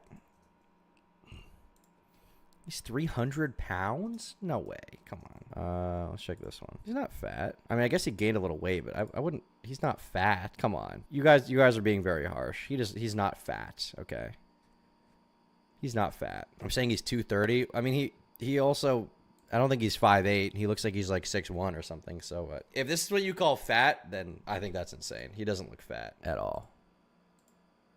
He looks fine. Many other controversies. I think it comes down to Shane's behavior both creatively and professionally while producing his movie. Now, as blunt as this is going to sound, Shane basically turned both The Chair and Not Cool into The Shane Dawson Show. What do I mean? Well, for starters, the assignment was for Shane to take a screenplay and direct it. That's it. And so I've always been fascinated by trying to set up a situation where you can actually see how two different directors would take the same material and turn it into two separate movies. So we created rules, R-rated or less. It has to be 85 minutes or longer. They have to stick to the plot of the script, and I asked them to keep the character names so that the audience could follow that this version of Scott is the same character originally. But instead, Shane completely rewrote the script. I'm not gonna lie, when I found out that we had to direct something from a script that we had not written ourselves, I did not sleep for about a week. I have never directed anything that I haven't Now that is fat. What we're seeing now is fat. written, and to have something handed to me is terrifying. That is fat. Just based on like the amount of rewrites Shane is doing, just with the WGA, just the rules. Like I've spoken to his attorney a bit about it. I don't really understand when is it decided if he's done enough that warrants A, credit, B, he has to join WGA, like all these things because we have this parameters now. If we're talking about you having notes or dialogue polish or jokes, that is something that is sort of par for the course. And So we're gonna pretend like everything I've done to the script so we're not far pretending was just anything. notes, because I rewrote every sentence of dialogue. I don't think that's true. Every sentence. They're so mad at him. But B, I think I rewrote it. He's mentioned that he might want some kind of co-writing credit on this movie, and I have to tell you that's absolutely ridiculous. They hate him, bro. They absolutely hate him. Shane contributed, to the final screenplay. He had thoughts, he had ideas, and he was certainly involved. But he was never contracted as a writer on this. And this is why the WGA, it's why they have guidelines. We work together as a writer and a director. Look at this, like Shane, his first chance at like mainstream success, right? He's being given this big opportunity. And ultimately, what resulted is like his ego got in the way. His ego got in the way. He was like, I know better than these industry professionals. I know better than them. I'm the YouTuber. I can transcend this. I don't need them. I'm going to do what I want. I deserve a co-writing credit. And it's like, that's not even what the proposition of the film was. You were supposed to use the script that was written for the movie to, compare it with this other person's movie. You're not supposed to make your own YouTube show. You're supposed to direct a movie. You're not supposed to make it Shane Dawson TV 3, but for like, it seems to me like he completely squandered his chances at ever doing this again by the way that he acted when meeting actual professionals. It's not hard to see why he didn't get a movie after this. Director. If you're not allowed to do that without a director trying to grab credit, you're in a lot of trouble. Like, yes, it's normal for directors to make edits to scripts, of course, but once Shane was done with it, it was almost unrecognizable. It was originally written as a dramedy, definitely not a comedy. It was definitely a lot of drama. And I said, let's save that drama for the mama. Let's bring in the poop jokes. You're not tracking what is ultimately going to become Which your is what I like. I don't want it to be a romantic. Look at this. They hate him. They absolutely hate him. He comes across as very unlikable in this. Like, he definitely did some serious damage to people's perception of YouTubers by just having such a big ego and then also wearing it on his sleeve and willing to be filmed for it. Like, he made YouTubers look like shitheads. He did more damage than Jake Paul ever did for YouTubers being cringe in this. Comedy. In other words, Shane was hired to make a specific movie, was given $1 million to make that movie, but instead just took the money and did whatever he wanted with it. And I'm just getting started here. Simply put, Shane brought the mindset of a YouTuber that answers to no one and brought it to his set. In other words, Shane refused to accept that filmmaking is a collaborative process where, yes, sometimes you need to compromise. learning to work with a writer is a skill. Saying, no, I don't like that dialogue, let's change this or whatever, that's your work as a director. He was surrounded with people who were desperately trying to help him make the film work, and his reactions would range from blowing them off to outright screaming at them. For example, the script contained a lot of segments and jokes that were either offensive, really gross, or both. So his producers desperately tried to tell him that it was limiting who would be willing to work with him. Here's how he responded to that. I'm not taking anything out of the movie to please a bunch of fucking out-of-work actors in Pittsburgh who should be lucky to get an audition for a feature film. I am. He sounds like Sam Hyde here. You know when Sam like rants against like actors and like directors and people like that. He sounds like Sam Hyde. This is like a Sam Hyde rant when he's like, all these all these Writers Guild people should be out of jobs. He sounds like him. That's so interesting. Especially interesting to hear it in Shane's voice. And not catering to that fucking market. I agree with you. I actually Thank you. I agree with you. That is bullshit. I think no director has ever taken anything out of a movie to get somebody to watch Shane? Shane. So I don't quite understand the logic of being picky when you have no fucking job. In case you missed. Wow. I don't understand the logic of being picky when you have no job. Wow. That was a novice filmmaker sticking to his principles, talking in a disgusting manner about novice actors for sticking to their principles. He also refused to hear notes by people who were previewing the movie. And what's the big deal? So you take a note, now you look like a director who can take a note and that you can compromise and people will want to work with you. You are very confused. You think notes are negative. Do you think that's going to make you look bad? Which it does not. That's the disconnect right now. Yeah, but it doesn't make you look bad. It's annoying. I know it doesn't make you look bad, but it's annoying because, like that moment should have been the moment where it made me, where I look good and we look good. You do. That moment should have been the moment where I look good. But it's the moment where I look bad. This is so interesting. I want to watch that, what is the name of that, like, documentary? Shane Dawson documentary about making a film. The Chair.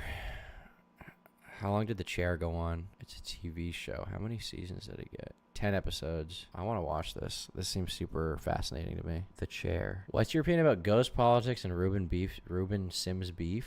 I don't know if I have any opinion. I think ghost politics was, I think he rated my stream at one point. I think someone sent me a video today of ghost politics being like Ruben Sim is a cringe tuber or something, but I don't really know what the sitch is. How many subscribers does Ghost Politics have? Is this like a big guy? Ghost Politics. Yeah, this is the video. I saw some of this one. Tard Tubers. That's what it was. Tard Tubers. 11,000 subs. Is this like a well-known guy? I'm not trying to shit on him, but is he like a influential, popular guy? What's the name of this creator? Jimmy Robbins.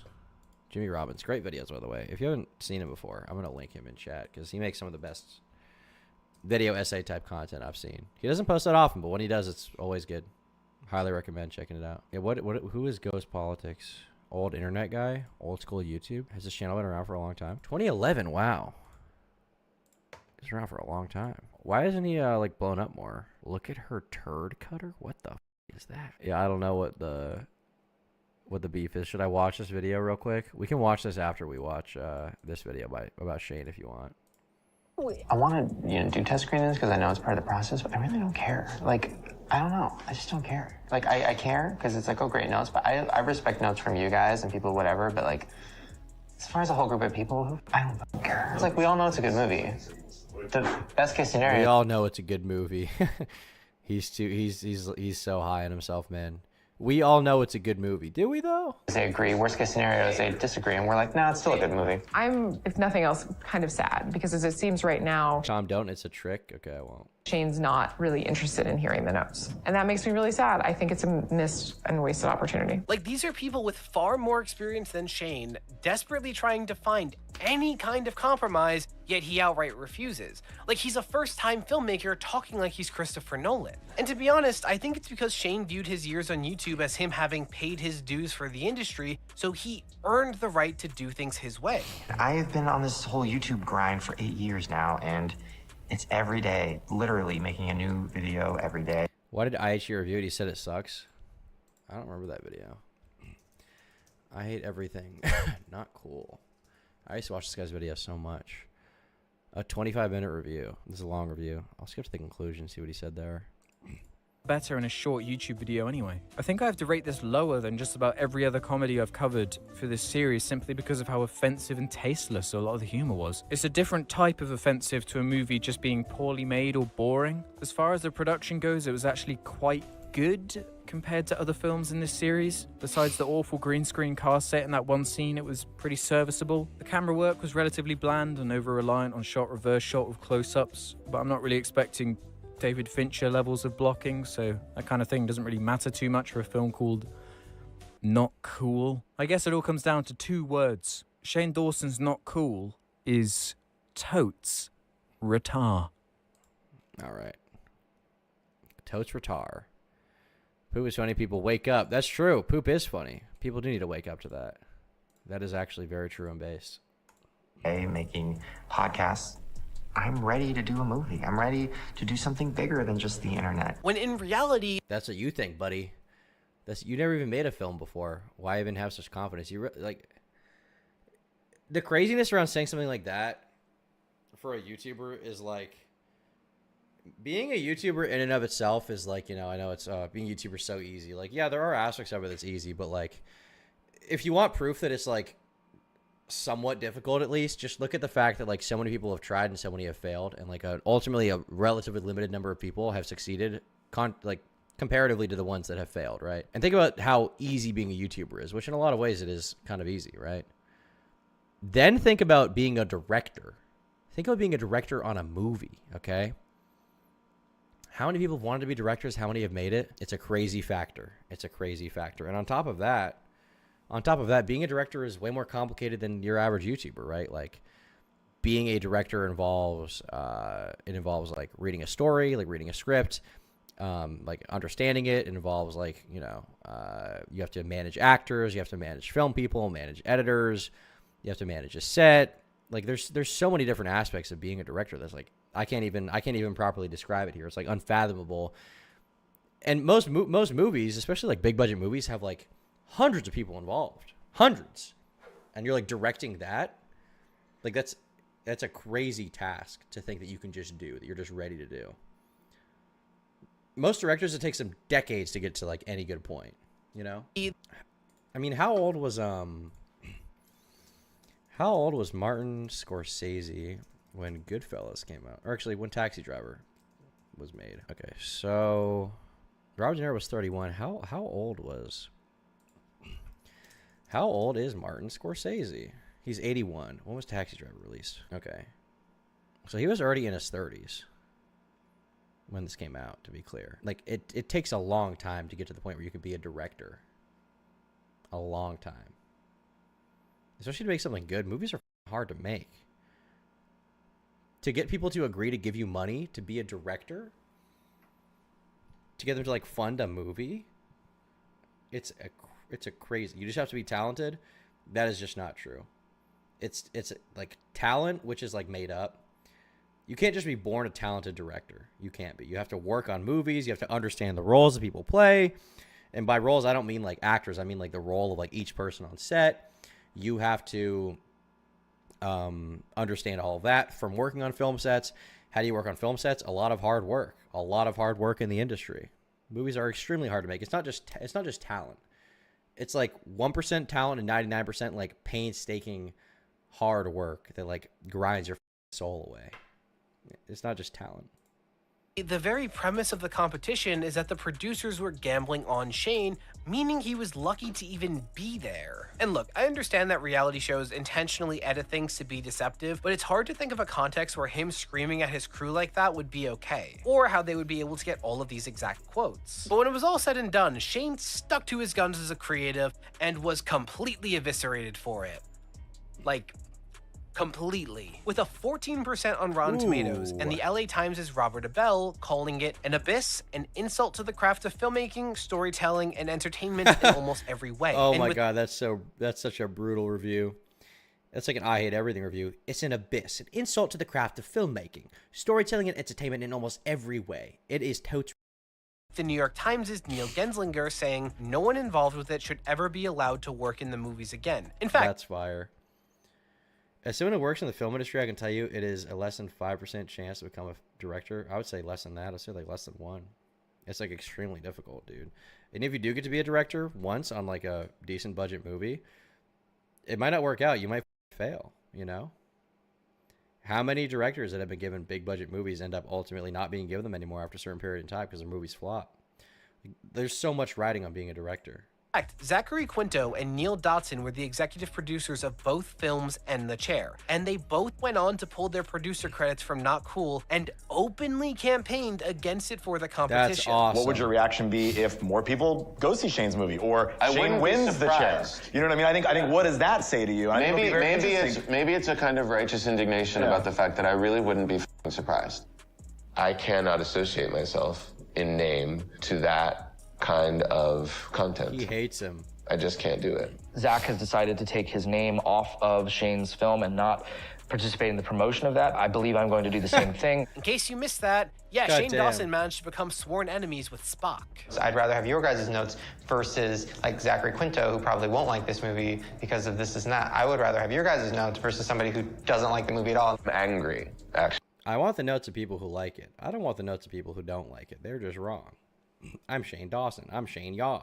Actually, I'm angry. The fact that $850,000 got put into making something that was so egregiously offensive. And not only the material, but actually the fact that $850,000 was put into making that. It made me angry. And it's not something in any version or by any stretch of my imagination that I can ever put my name on or be associated.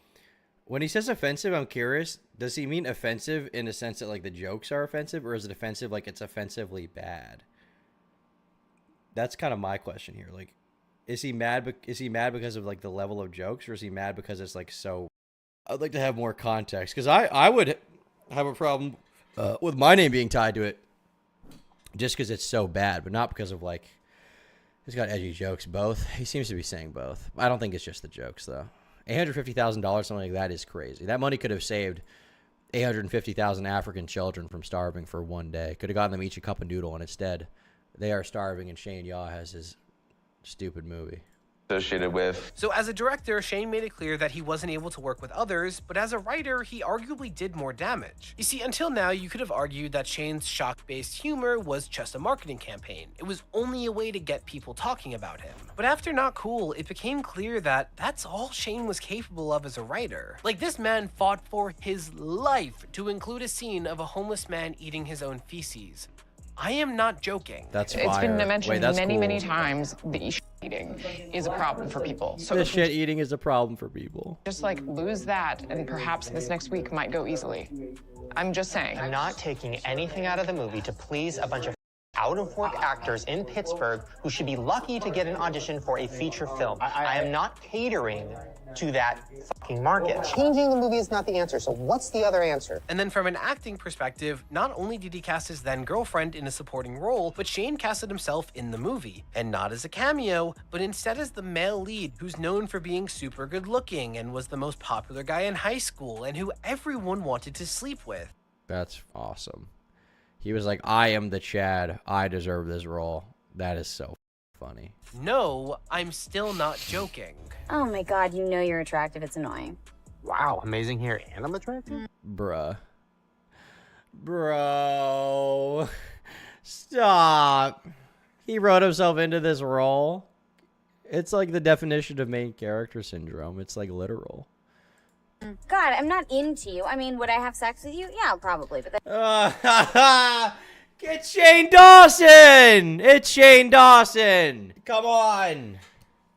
Come on! that does not mean that I'm into you. Ever since I heard about this project, I just assumed that I would be in the movie. As written, the character of Scott was intended to be charming, really good looking, an athlete, very successful, kind of always had everything come to him. Shane is just not the athlete golden boy actor for that role, so he's a little bit different. And in doing the rewrite, we tweaked it to make it more like Shane. And like, I get that he wanted to experience both directing and acting, but it is really bold to think that you can succeed at both during your debut. And it's even funnier that he miserably failed at both. We were looking at the trailer for it, and it's funny how even in the trailer, the comments seem to reflect like confusion around Shane being in that role. Like if you look at the comments, he really wrote himself as the hot, irresistible guy. Did he actually write himself as the cool guy everyone wants? Like, people are perplexed by this. They're very perplexed by this. And if you check this trailer, which is on Rotten Tomatoes Indie, I honestly didn't know Shane was supposed to be the hot, popular guy. Like, people are so perplexed by him being in that role. Go to sleep, you're done. Well, hey, Tom, I want to let you know that I love the long streams. Helps me getting through my night shifts. Keep it up. Thanks, brother. Hope the night shift's going good. You film. I do want to talk about what your process was to decide to put yourself in the role. Of course, I want to support it, but I do want to talk about the unique challenges that go with that. There's so much I really want to do as this character that I couldn't imagine not playing it. And this decision turned into a real... It's like to put himself in that role, it's not only like ego, it's like pure delusion. Like Shane Dawson, I don't think is an inherently ugly person. You know, when he was, you know, younger, I think people probably considered him a somewhat good looking guy. I mean, they were able to tolerate his face on YouTube, but the idea that he would be like the hot, popular guy in high school, like the Chad, is absolutely insane. And I think it shows at the time a level of delusion that he probably got through YouTube, you know, through people validating him, to think that he would be perfect for that role, right? Like this like weird YouTube emo looking kind of guy, kind of looks like Fred. Like he thought he would be like the hot guy in the role. It just doesn't make sense. Even like a comedy role, it doesn't make sense unless everybody's making fun of him and shitting on him for the role and it's self-aware, which from what we've seen does not seem to be the case. It doesn't seem to be self-aware at all. Hey Slurpy Slom, I just use the potty all by myself. He's not ugly, but he's not good looking enough to play a Chad type jock role. Yeah, I agree. And if they had like played into that in the movie and like made fun of it, that would have been like funny. But like just seeing that scene of him in the car where the girl's like, I mean, obviously I'd sleep with you. It's like there's no self-awareness whatsoever within the actors, you know? real problem for Shane because, in practice, there wasn't a central leader of the set, like a director is supposed to be, who can ensure that Shane's performance was in line with his goals as a filmmaker. That's difficult because he's the director, but he needs direction. No, but he knows. He's struggling with that, I think. It's always tricky on a set to figure out when and how to give a director notes. He says it's confusing for him because he has one take on it, Lauren's giving him another take on it, Corey had another take on it, and so it's sort of confusing him as to what to do. Plus, in general, he wasn't the most receptive to taking notes. Like, here's his response to his aforementioned producer trying to help him improve the clarity and wording for one of the actress's lines. No, I do. It's okay if we say it. It's okay. Then why are you saying it's not okay if because she's saying it so many times that so it's we can like... only say it once? No. Even with this, like, it's not even a criticism about, like, the level of joke, right? Or, like, the kind of joke he's making that might be offensive. It's like, her being like, you could reword it a bit. He's like, so you're saying I suck? It's like ego masking insecurity around his ability for this, and it persists throughout all of this. He's unwilling to take anyone's comment as if it's valid or not, you know?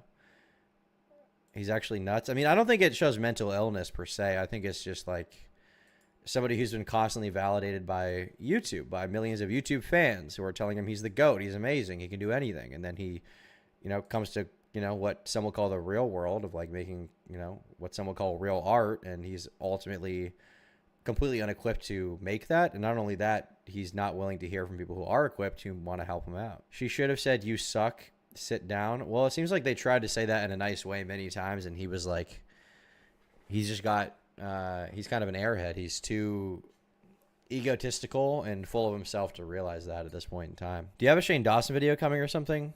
No, I don't. But this is an interesting video about it by Jamie Robbins. Oh, it's just like it's over doing too much for the brand that we may or may not have a deal with. So then we either can say it or we can't. No, that's not. Do you understand what she's saying? It's... No, I don't either. Just, Okay. just It's so obvious, and he's so condescending. He's so condescending about it. He's so insecure about people criticizing him. He can't stand it. the second one, the line. Let's get to acting notes and not like word notes. So in the end, Shane turned the movie into a 90-minute showcase of himself, exposing just how out of his depth he was. And with the chair documenting the process, it became even more evident that the film's failures were his to bear. Also, this is kind of a personal thing that has always just been super weird to me, but there's a point where Shane's character shaves his head, and Shane himself actually shaved his head for the scene, but afterwards, Shane kept the fact that he shaved his head this huge secret. In Shane's case, he didn't really want to do a full test screening. Partly it had to do with he'd shaved his head and he didn't want people to know he shaved his head. He wore a wig and acted like it was going to change the world, and he wore his hair shorter starting from this point. So like, because Shane had maintained the same hairstyle for 6 years and he thought this was the end of his YouTube career, it feels like he was trying to make that scene, Shane Dawson the YouTuber dying and being reborn as Shane Dawson the filmmaker. And I'm sorry, but it's so corny, and it feels like the exact kind of cringy self-insert writing that you get eviscerated for in film school until you learn how to write with subtlety. I mean, once again, this is like the main character syndrome existing not only as a manifestation of the movie and how the movie comes across once you see it, where he's in a role that he shouldn't be in, but it's also like it's a reflection of his internal monologue about how he feels about himself and how he thinks he is the main character. He thinks it's his world and we're just living in it, you know? At least at that point in time, that's how he felt. And, you know, he was a lot younger, so it's hard to blame him completely, you know, for this now. I don't know if I blame him for this now. There's other stuff to criticize him for, obviously. I can't deny that. But I don't know if I would blame him for this now. Like, I don't think he was destined for that kind of thing necessarily. Like, from what I know about Shane Dawson, he was like a fat, like, you know, out of shape loser that nobody really liked growing up. And he did YouTube as like kind of an escape from that, and then it really took off. But ultimately, I think what that led to was like he never really got over that insecurity. It just started to be masked by the endless validation and ego he was being presented through YouTube. And then that's how we get to this point. And like on one hand, like, you know, it's hard to necessarily blame him for getting to that point because he was like, you know, very young. He wasn't doing it intentionally. It just kind of happened, right? But at the same time, like, I think he has to recognize his character flaws and recognize that, you know, this is the kind of treatment that you're going to get when you level it at other people, you know. I think Jimmy Robbins, his assertion, his thesis, which is that this kind of thing blacklisted him from the industry, is probably true. At least for the time being, it definitely did. In the future, maybe he could, you know, pull it off again, maybe if he manages to get mainstream YouTube stardom again in the way that he had 4 years ago before his cancellation. But I think definitely when you've got people like Zachary Quinto involved in major productions in your film, and this is the way that you act in front of them, like an egotistical little child who can't be told that you're wrong about anything, I think that really definitely reflects negatively on your future prospects. My head was definitely like graduation. It was kind of like time to grow up, time to move on. You know, I'm 25 years old. I shouldn't have that haircut. I probably shouldn't have had that haircut for the last 5 years, to be honest. I mean, it was like the happiest day I've ever had. It was a stepping out of this young internet world that I've been a part of for the last 8 years. And I was happy, and I'm ready to move on and direct movies and still make internet videos, but hopefully it'll be okay that I have a shaved head. It'll be a little creepy, especially since my audience is pretty young. Though I digress, he probably wasn't blacklisted for that specific scene. It has just bothered me for a decade, and I will never get the chance to talk about it. So let's get back to the point of this whole tangent. Yeah, I mean, that scene is not particularly important. It's just like, it's like symbolic of where his head was at, you know? Everything else leading up to that was bad enough.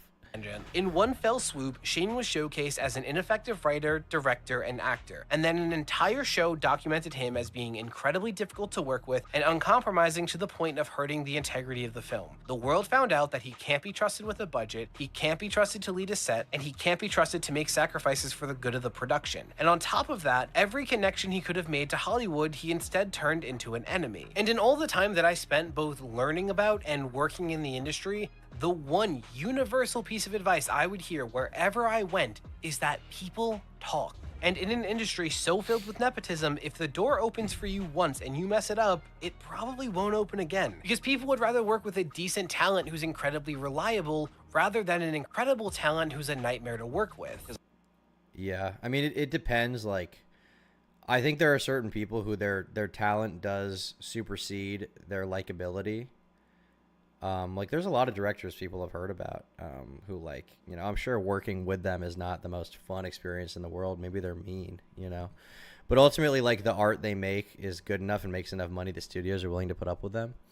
But that isn't always the case, and you ultimately have to be, like, extremely, extremely talented and extremely good at what you do to act like a shithead. Likability is really important in any industry, and if you're an unlikable person, you're just not worth working with, you're not going to get anything. You know, there's plenty of people who can kind of like ride on the coattails of being like easy to work with, likable, being well connected, and you know the connections are a result of likability, and they can like ride their career into the sunset. But you're gonna find very, very few people who are completely unlikable and also are completely shit at what they do and are having repeated success. Right? My night shift just ended. Thanks for yours. Thanks for the 10, buddy. Hope it was all right. But yeah, likability is extremely important, especially in an industry like this where you're like connected with all these people and you're relying on so many people and their roles to like carry, you know, when you're a director, you're relying on so many people and their support and their success to make your product, and they're relying on you to direct them properly. And if you're acting like a shithead to them all the time, they're not going to want to work with you anymore. Unless what you're making is really, really, really, really, really, really, really, really, really good. And even at that, they might not want to. You know, you got to be the best of the best. You got to be the best of the best to act like a shithead. Because I've been in the acting industry for so long, it's such a known thing of like, don't burn bridges in this industry of any sort. Like, even people who are far less successful than you, like, if you're the PA a couple years later, they are a producer suddenly. And not only that, everybody talks. Everybody talks to each other. You know, Hollywood is not this like giant, expansive industry with like millions of people. You know, a lot of film sets are like, you know, for big budget productions, you're gonna meet the same guy who does, you know, grips, the same guy who does lighting, the same guy who does editing on multiple sets, and you know, they talk to each other because they're so invested in their craft. They talk to coworkers about what's going on and how they feel about certain people. Stuff like that gets around. Like, everyone knows in this industry who's a piece of shit. But Shane showed the entire industry that in exchange for being incredibly difficult to work with, he will produce an incredibly unsuccessful product. Yes. And any chance of salvaging this damage was completely eliminated by his behavior after the movie's release. See, in the time since, Shane has maintained that he was a victim of the industry treating him unfairly. Has the industry welcomed you with open arms? To kind of do stuff like that or no? Uphill battle? I'm the most boring. I'm very laid back, and I'm very, you know, I know what I want, but I'm fun to work with. There was a show that documented the making of my first. That doesn't seem to be the case from what we just saw, unless Jimmy Robbins somehow is just cherry picking every clip out of this to make him look as bad as possible, and the rest of the time he was a nice guy, and somehow all these other people are wronging him. That does not seem to be the case. When is that podcast from? That podcast that he's showing there, is that from like a year ago, or is that from like 7 years ago? When is that from? First movie called The Chair. They kind of made me look like really sad all the time, but in reality, it's just because I'm so low key all the time. Yeah. I'm just chill. And in 2015, I'm just a chill year guy. after Not Cool, he was still talking like he was on his way out of YouTube because Hollywood was still calling. Luckily, I made the movie, and I won the reality show that was, you know, the movie competition or whatever. Yeah. So that was cool. So that gave me a little bit of like, that opened up a lot of doors for people taking me seriously. I sold the show to NBC last year, so that opened up some doors, and Huge. hopefully now the book. This is what they call, is this an app comparison? Make need to look up definition. Pyrrhic victory. A victory that's achieved at a great cost, or one that may not be worth it. Okay, I think this is accurate. This is a Pyrrhic victory. He won. He won on paper. He won the reality show. He got his movie made. He got the most votes. But what did it cost him? His entire future in film. That's what it cost him. This really feels like the rock band being allowed to make their own music video. They think they know what people want, but really it's all just ego. Maybe there's a specific example you're thinking of, but yeah, it seems like people thinking like, oh, well, I did this one thing good, so I can fulfill every role ever. And it's like, you actually can't. You actually can't, you know? What Shane, for some reason, didn't realize is like all those people who don't deserve jobs or don't have jobs without him, like, they worked for years and years to get to the position they're at and have the skills they have. You know, regardless of if they're making as much money as him or if they have as many subscribers on YouTube as him, they still worked to be where they are, to have the skills that they have. Hopefully we'll do well and open up some more. I think when I'm 30, which is 4 years from now, I'm going to start toning back or scaling back the videos and hopefully do another movie next year and hopefully slowly transition into that. And in that same interview, he was scoffing pretty heavily at the idea of someone being perpetually known as a YouTuber. Do you think it's important that all YouTube stars move on from YouTube at one point? Yes. Zach Sang interview with Shane Dawson. Zach Sang interview, Shane Dawson. When was this from? 9 years ago. Zach Sang. So this is from 2015. So when was Not Cool released? 2013? Not Cool, Shane Dawson. 2014. Okay. So 1 year later, he was kind of not accepting the reality of how it went. I'm curious how he would talk about it now. I'm curious what the clips would be like for that. It's sad to watch. It's when you know they're over it and you're watching a video and you know there's a gun to their head to do it. It's the most depressing. Like Fred, for example. Fred was over it. I mean, I know Lucas in real life. Dude, he was over it. So over it, and watching him do those videos as he has like armpit hair and chest hair, and he's like, I'm 5. Yet, spoilers, 9 years later, that's exactly what Shane has become. He moved out of California and has not made any waves outside of YouTube. And while yes, in those 9 years, both YouTube's security as a platform and Shane's goals as a creative can have naturally changed, Security was never Shane's main reason for wanting to get off of YouTube, but I suppose that finally brings us to the current era of Shane Dawson. Though I should probably clarify what I mean when I say the current era, when his content has changed dramatically more than once in that time. You see, Shane's entire strategy for the first half of his YouTube career hinged on it being temporary, so being known on YouTube for saying all these awful things, none of that would matter once he left the platform. But that didn't happen. In fact, part of the reason that this video was so difficult to put together is that all of the content that I've talked about so far has been completely wiped from the internet, and I'm not joking. Every few months, I tend to get curious and check the Shane Dawson TV channel, and every single time there is a different handful of videos that are public. Mostly they're his films and music videos, though most recently, a few other videos have also been made public again. As for the Shane Dawson... That's so interesting that he's still wiping stuff and like looking back at it, because you could tell. I've watched a few interviews with him since all this stuff. Like, when I say since all this stuff, I don't mean since not cool. I mean since like the cancellation era with like all those big videos talking about the stuff he did. And he seems like he seems like so paranoid and traumatized. Like, he seems so scared. There's this one Shane Dawson. Shane went on Steve-O's Bus podcast, and he seemed like up. So yeah, I mean, sorry, I don't talk about this stuff really except for like therapy, so I don't know I don't know how to like not go into like that mode.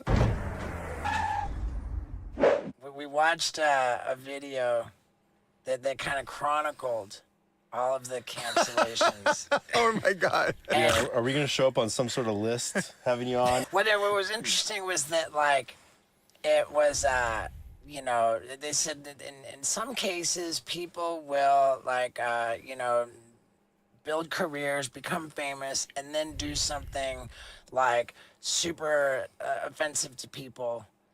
But in this case of Shane Dawson, that is not what happened. Look at how like nervous he is, like eyes darting around the room.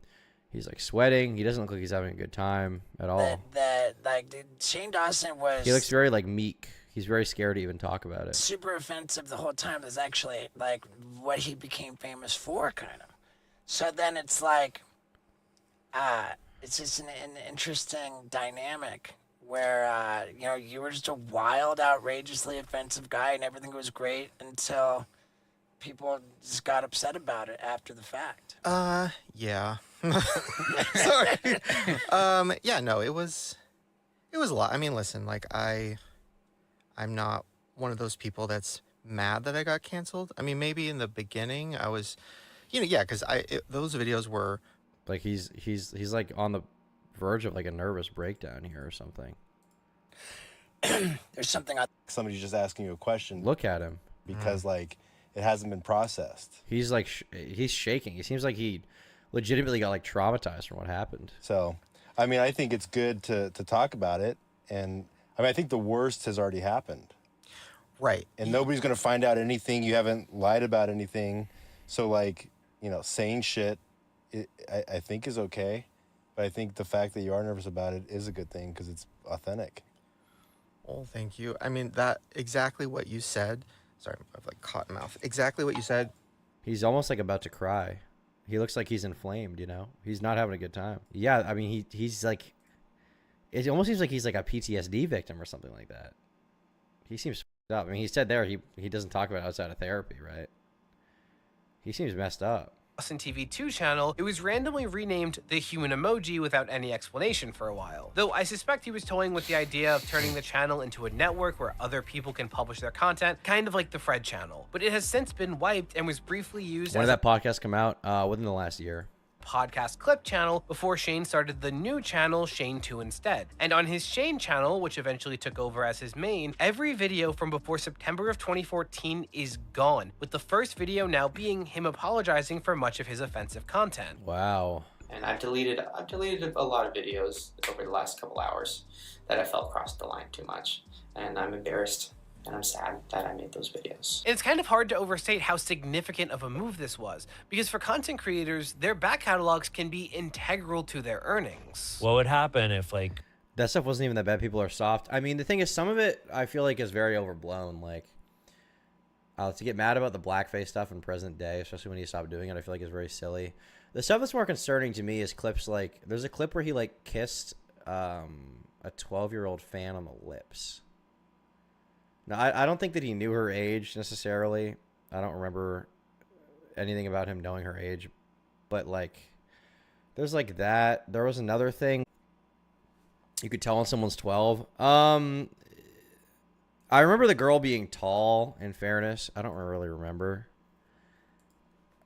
Shane Dawson kisses fan. Shane Dawson kisses fan. Shane Dawson kissed me when I was 12. Okay, it's up on YouTube, so I guess I can clip this. She does look pretty young, actually. I guess she could be older, but she looks pretty young. Shane made the call. Yeah, I'm sure he made the call. It's skipping. If it is, then that's YouTube. It's not me. Just refresh the stream. It's hard to tell people's age. The benefit I will give him is that, like, geez, she's like tall, I guess. She's relatively tall. Do they say her age though? I don't know that he knew her age. He shouldn't just kiss random people. But yeah, it's hard for me to tell. To me, it's hard to tell her age though, just based on appearance. I think asking would have been worthy, you know. People back then weren't as cognizant of stuff, but like stuff like that, like inappropriate potentially interactions with a fan where you're not verifying their age, you know, that wasn't really a big thing because like allegations didn't exist. But and I don't have a problem with that standard changing. I think that standard should exist. People should be verifying, but it's hard for me to tell, like, just from looking at her, I feel like it's hard for me to say like she's 12 right now. Like I can just tell, like it's hard for me to tell, you know. I don't know. She ain't looking like an adult. Yeah, maybe not. I don't know. There's more than just that one clip. Yeah.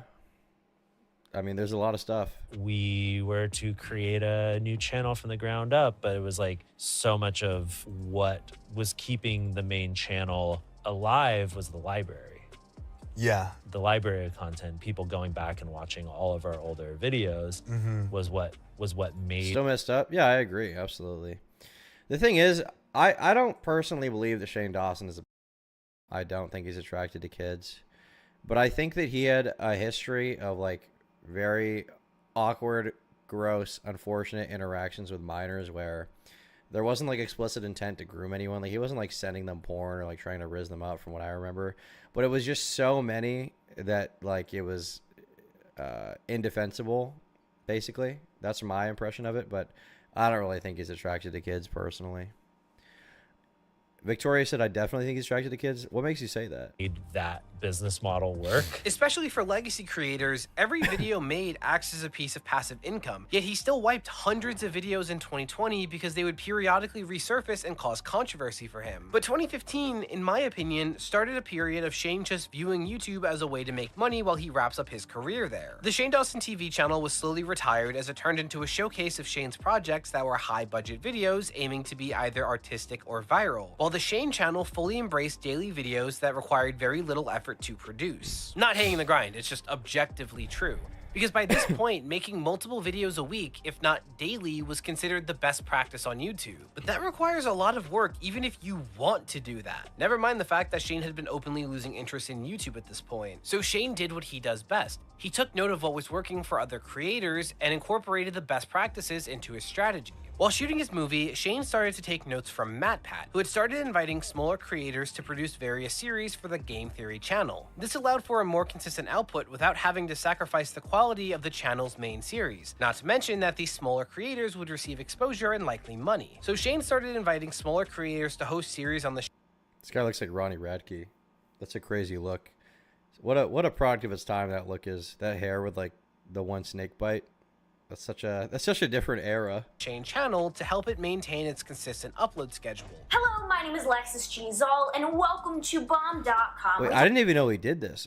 He had like random hosts on his show. I didn't know he did that at all. I had no knowledge of that. New lore drop. Talk about the things that are blowing up on the internet. Hey guys, what's up? My name is Destry. Welcome back to What the News. So by 2015, Destry. Shane threw himself back into his daily. What the fuck news? Welcome to WTF News. Once again, such a product of his time. Victoria said, I saw a podcast clip where he admitted to molesting children in his neighborhood when he was younger. He said at the time he didn't know it was wrong. He's mentioned he was molested as a child. I've never seen him admit to molesting children. What? I feel like I've seen a decent amount of popular videos about him. I've never seen him admit to molesting children. If that happened, he would be thrown in jail. He admitted to molesting kids. Where is that? Search it, bro. What am I supposed to search up? Shane Dawson molesting children? Is that what I'm supposed to look up? If that exists, tell me like the name of the podcast or something like that. If that exists. Because you say you remember that from a while ago. Maybe it does exist. If that exists, I haven't seen that. Vlogs. But as they kept going, Shane's content His own pod. Okay, what podcast though? Like what am I supposed to look up? I'll find it. Okay, good luck. Let me know if you find it. went from him doing these trends ironically to him becoming the exact thing he was afraid of. I mean, Shane went from making a movie to releasing esteemed videos like playing with the Wubble Bubble. Except I'm not a kid. I'm a grown-up, and I'm playing with a Wubble. But none of that really mattered. Shane knew how to be entertaining, he knew how to get people watching, and he knew how to keep up with a demanding production schedule. So in the years following— Happy birthday! The word of the day is— in 2015, Shane was more popular than ever, yet was the furthest thing from being a filmmaker. That's right, I'm going to make a movie theater or my cat. I decided that for an entire 24 hours, I was going to be vegan. We're going to be reacting to more compilation videos of me just being a human piece of shit. But I am going to give you some back-to-school hacks that are going to hack your school. The only reason I know of Crow Nest Hair Guy on Shane's channel was the plagiarism drama in which he stole a joke to a plan from I Hate Everything. Oh, I vaguely remember that. I don't remember who the Crow Nest Hair Guy is, but I do remember some kind of thing where— because Durplant, I think it's D-U-R-R plant. That was like in IHE's video about, that was in his video about Damn Daniel. I hate plagiarism. I hate everything. Plagiarism. Okay, yeah, this is it. I do remember this now. Oh yeah, that guy. This just in. Talentless hack blatantly steals the already unfunny Durplant joke. I've never really considered myself funny enough to warrant stealing from, which makes the following even more insulting to me. Okay, so this is really confusing because I don't know who's to blame here for stealing my shit, because a video on Shane Dawson's channel, hosted by someone called Destery, in a video titled Sam Pepper Apology, and the video could have easily been written by some fraud who gets paid to shamble together videos such as this one. So I really do not know who's to blame here. But they very obviously ripped me off. Take a look. Am I just too old for this shit? Like, maybe I'm just too old for this shit and it's just going over my head, but— To me, I see no difference in something like this, and say, for example— To me, I see no difference in something like this than, say, for example— Hey, I'm Azria. I made a doc-style video called Shane Dawson Lost Footage on Vimeo of his child stuff, including talking about his wang to minors. Why'd you type it like that in all caps? To be honest, if it's on Vimeo, I kind of don't want to watch it. Because I don't know if that's TOS. If it's in a YouTube video already that has like a bunch of views, I'll watch it. But I'm not going to risk going to Vimeo. I don't know what their terms of service is. I'm on YouTube. Also, I don't... When you type in all caps like that, I get... I feel like I'm being screamed at. By some kind of schizo. You could be right, but if it's on YouTube, I'll look at it. But I assume Jimmy Robbins is probably going to go over in his video anyway. Placed a potted plant in the middle of a room and then pointed at it and just went, plant. So if I went outside and pointed at a tree and was like, wow, tree, whoa. He did rip him off a little bit. God damn. Got him. Destery. Getting called out.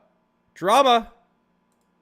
To put it simply, he was trapped. And this is where Shane's strengths came in handy. He had the talent and following to keep things going strong, but started to experiment within the vlogging format in order to find a way to make it his own. When Good Mythical Morning took off, he made videos about food. Today I'm going to be trying a bag full of Lunchables. Today I'm going to be trying foods from Dairy Queen. I know I do a lot of videos where I taste food and I go, oh, this is disgusting. And Damn. I want a Lunchable. I still eat Lunchables sometimes. When I was doing a video with Brody and Achito, we went to a Slab City, and at one point I think I just bought a Lunchable so I could eat it because I was hungry, and I had the option of like better food too. For some reason I just decided to get like a ham and cheese Lunchable because I knew that it would make me happy. Pizza Lunchables go hard. I feel like those are the worst ones out of the picks, but they're still like, I still like them, but I don't think I would like it if I ate it now for the first time. I think I only like it out of nostalgia because objectively it's just not, it's like not good. It's not good at all. But I do enjoy a Lunchable now and then. I do. It does get me going. Can't deny it. there's a certain aspect to it, okay? When you got packed the Lunchable when you were a small child, which was rare for me because my mom refused to buy it because she only got all natural stuff. But my dad would buy me the Lunchable, okay? And I'd be like, Dad, I need the Lunchable with the Kool-Aid. Dad, I need the Lunchable. Not because of the lunch. I need it because it has the Oreos, and that makes it epic, okay? Dad, the Chicken Nugget Lunchable. Wait, the Chicken Nugget Lunchable was the best one. How much to eat Lunchables on cam? I would do it right now if I had one.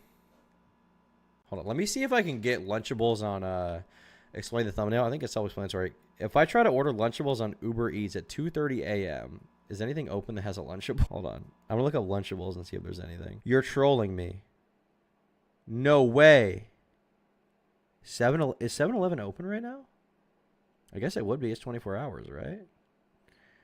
7-Eleven. It is open. Wait. I can literally order Lunchables right now. Okay, so they have the Turkey and American Fun Pack and the Lunchables pizza with pepperoni. I'm going to order one of each. I'm going to order one of each right now, okay? One pizza and one fun pack. We're going to get them. Go to checkout. I don't need anything else. That's all I need. We're going to do priority directly to you, okay? We're going to tip the guy 25%. Thank you so much because I'm the GOAT. 30 to 50 minutes, it says. So I'm going to have to at least stay on stream for another hour, the bare minimum, till that gets here. Arriving at 3:05 a.m., it says. I bet it'll be more like 3:30. But hey, I'm trying my best, okay? I'm trying my best. This is where the stream donos go, boys. Let it be known. Back into the content. That's what we call reinvesting, okay? I throw it up. This time is going to be a lot different because I can tell you I got a box of donuts from someplace in LA. When Mr. Beast and Casey Neistat were doing well, Shane made videos about spending money and luxury traveling. We're going first class! Are you serious? Yeah. Get more excited. It's very expensive. For our first class tour, should we put on our Gucci slides? Yeah. In some Look at how rich and awesome I am. First class. ways, Shane was just going through the motions at this point, but was still finding incredible success. But then he stumbled across horror. See, for a long time on YouTube, a very popular form of vlogging was slapping a camera on a tripod so that the creator can provide entertainment, either by telling personal anecdotes or engaging in one of various trends. But some started to get more ambitious, instead using the same setup to comment on things they've observed, kind of like how you'd find on certain late night shows. He makes it clear time and time again that he does not want to be filmed, and to that the dad says, Go and take the camera with you. No! I gotta vlog my life. You know that. That's insane to me. These videos came to be known as commentary and were quickly gaining traction in the mid-2010s. Stop! God. It's so interesting to me that this guy's example for like commentary starting is like Eddie Burback or like Drew Gooden. Because those guys definitely did commentary videos. They got popular doing it. I guess they're like the most successful people doing it right now. But to me, the stuff that was like commentary that started a little before these guys was like Leafy or like I guess Pyrocynical lol, right? Or like H3H3, stuff like that. Or like, anyone remember Luna? Like Luna. Official Duck Studios, okay? Like those guys were like the start of commentary to me. And I'm not shitting on this guy. I'm not saying that Jimmy Robbins is inaccurately presenting things here, but like that's the start of commentary to me before these guys. So it's interesting to see that like his kind of example of like early commentary videos is like Eddie Burback, you know. It's fascinating to me. Here's your Lunchable fund. Thank you. Tom, my mom told me I have a gooning problem. Do I run away from home or call the police? You goon with her, obviously. If you're a legal adult. Here's Lunchable Cash. Base Lunchable content is much required and would have avoided the adpocalypse if it was more prevalent. I think you raised a good point. I think you raised a really good point. But yeah, like those guys are like the gameplay guys are like the original commentators to me. So it's weird to me that like this era of like the Vine type commentary is like what this guy looks up to, is like that's commentary, you know. It's so fascinating. This is what I'm talking about. Jake's not doing anything wrong. He's just so irritating. So Shane started applying this format to topics generally considered creepy, like urban legends and conspiracy theories. Thank you, Daniel Sleep Nelson. paralysis is a phenomenon where people are either falling asleep or just waking up and they aren't able to move. They can't speak, they can't react, they're literally stuck in their body. But their mind is working and they're awake, they can hear what's going on around them. And these videos were noticeably successful thanks to Shane's skills as a storyteller. This is when he moved to like a I think Shane, prior to this, had a very young audience, right?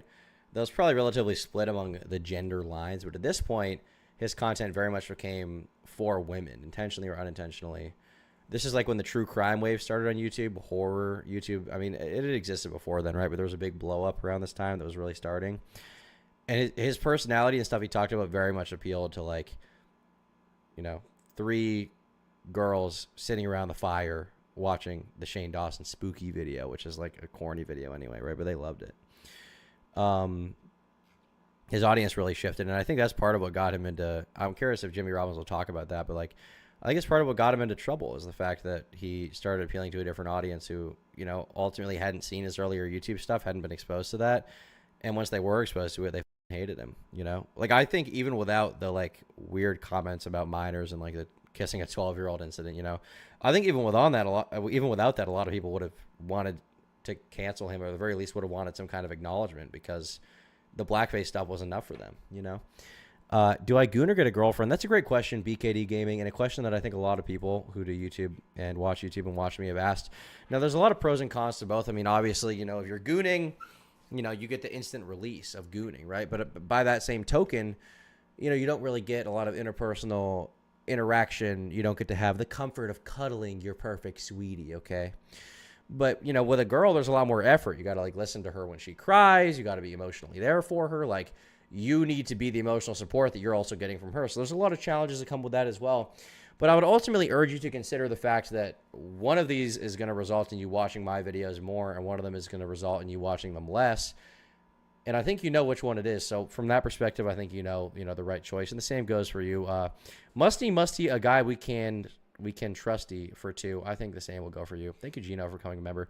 Ultimately, I think that whatever happens that's going to result in you watching me more and giving me more money is ultimately going to be the thing that's going to benefit you more in the long run. The reasoning for that, I cannot say. A girlfriend only if she cooks.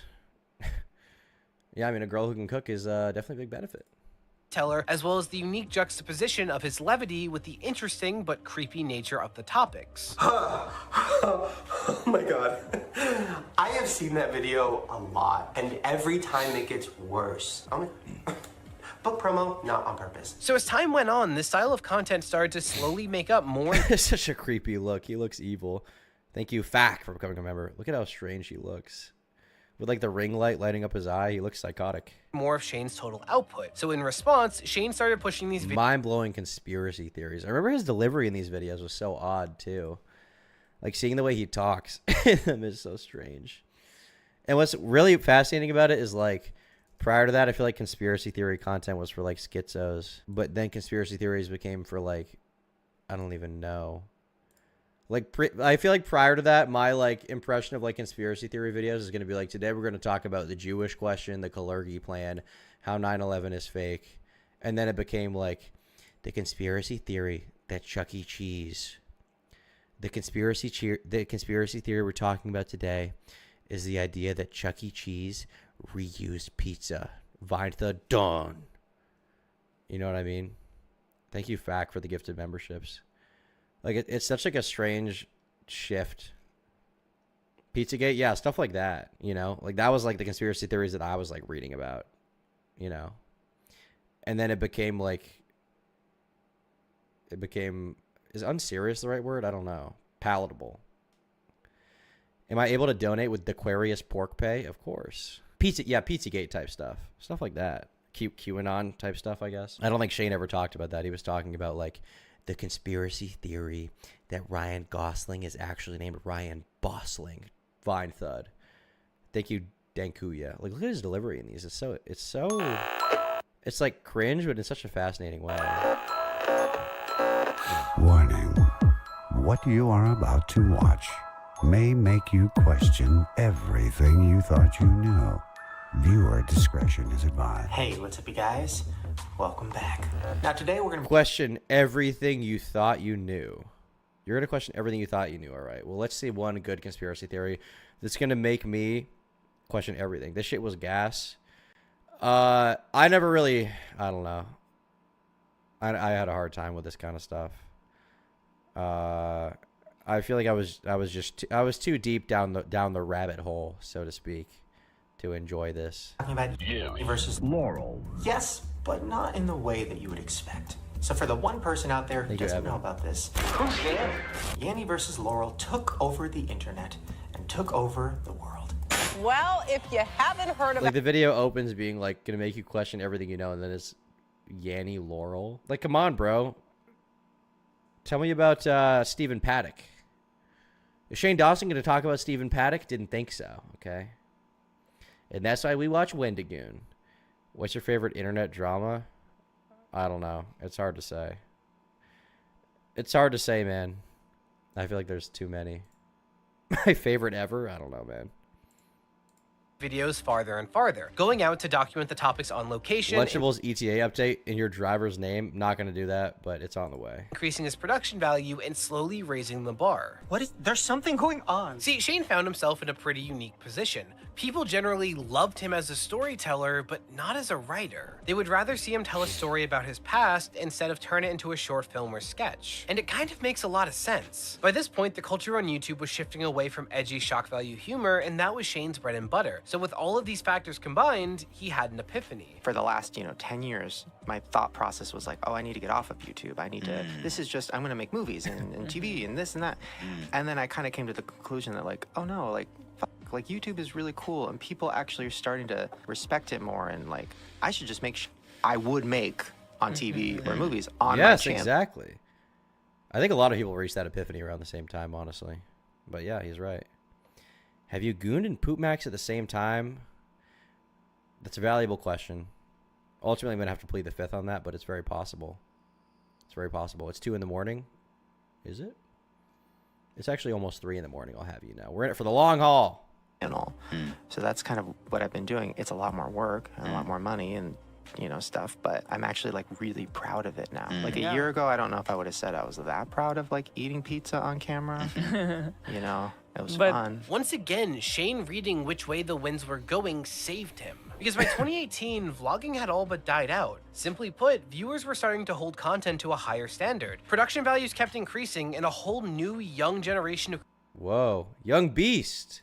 creators Young Beast, he looks like me. were hungry and starting to rise. So if you were Little trying Hitler stash. What does that say about him? to compete and stay relevant, it wouldn't be enough to follow trends or pump out daily content. People wanted videos worthy of their time. And by this point, a lot of creators who were once considered to be the faces of the platform started to see a decline in views. And yes, a lot of this is typical. Every creator has a shelf life and is destined to fall off, which, no, that's not a fact that keeps me up at night. Why do you ask? But when you look at the content, I don't actually think that's true. I don't think every creator has a shelf life and is destined to fall off.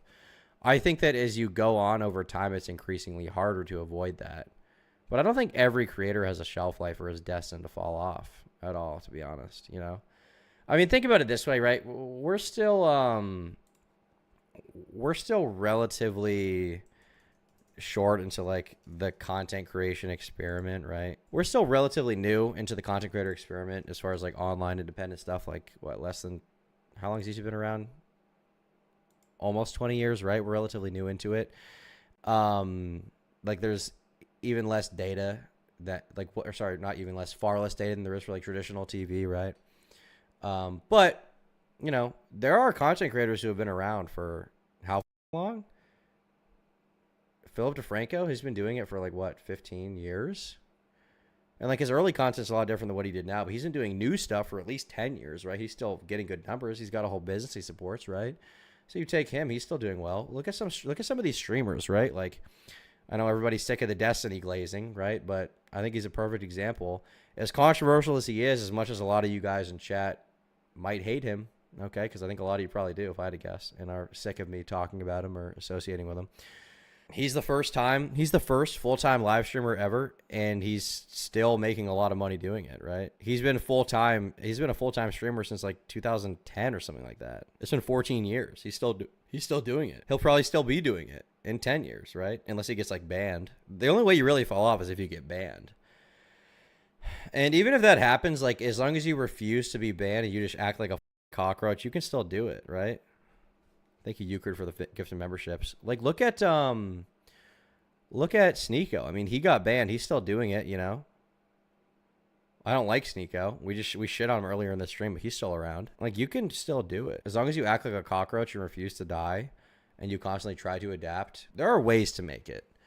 Obviously, there's, you know, exceptions. If you're perma-banned from every platform in the world, it's not going to work out, you know? There are people who have suffered that fate, unfortunately. But like, generally, like, I don't think every creator has a shelf life. I disagree with that. I mean, look at even Shane Dawson. Shane, I don't think really uploads that much anymore from what I know on his main channel. Let's look. So Shane, he uploaded one video 5 months ago. You would think, oh, he's fallen off, right? But even at that, post cancellation, he's done, let's see here. So this is taking accountability. He's done 1, 2, 3, 4, 5, 6, 7, 8, 9, 10, 11, 12, 13 videos since then, and they've all gotten millions of views. Millions of views. And then if you look at, because he's got another channel, right? Is it the Shane 2 channel? On this channel, he posts one of these videos relatively frequently to this day. And even as he's like aging, he's gotten fatter, he's not taking care of himself. He's gotten canceled by like the entire internet. He's still doing it. He's still posting.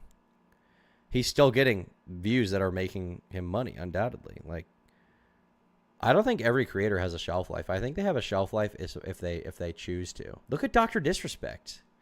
That guy is an actual, you know. I mean, he actually had very inappropriate interactions directly with a minor, in DMs with them, by all accounts, right? And look at where he's at. On Twitter, there's still people supporting him. He's going to come back and probably have some pretty big streams, you know? Like, I disagree with this idea that every creator has a shelf life. They have a shelf life if they choose it. I think you can push through basically anything. I was talking to someone about this recently. Talking to a big YouTuber, you guys know who I won't name, but I was talking with him about it. And this is something that I've thought about a lot because I watch these, like, cancellations happen. You know, I talk about it on my channels, right? And, like, there's kind of a double-edged sword with this kind of shit where, like, on one hand, like, cancel culture does exist. Cancel culture is essentially, like, from my perspective, like, people trying to destroy someone's career over something that is relatively minor or doesn't really matter, right? Like, that does exist, and people do successfully get, like, ad deals, you know, taken away and stuff like that. That is a cancellation. But ultimately, there's, like, a double-edged sword that exists where, like, on one hand, no matter how... On one hand, if you push through the bullshit and try to keep going, short of a YouTube ban, you're usually going to be able to push past it. And even with that, you can still kind of make it work if you really try. You're going to suffer short term for sure, but you can really make it try if you have it in you to, like, be entertaining. You can find it within yourself. You're a talented enough creator. So, like, that's comforting on one hand, but the sort of unfortunate part of it also is, like, people who are, like, genuinely despicable people can continue to exist on platforms and push through to some level. You know? Like, they can. And they do. You were talking to Sneeko? No, I was talking about Sneeko. Like, it's kind of a double-edged sword. That's, like I said, it's comforting in the way that, like, people who do silly stuff probably won't lose their career over it. But it's concerning in the way that people who do genuinely horrible things might not lose their careers over it, you know? That's kind of like the two sides of this.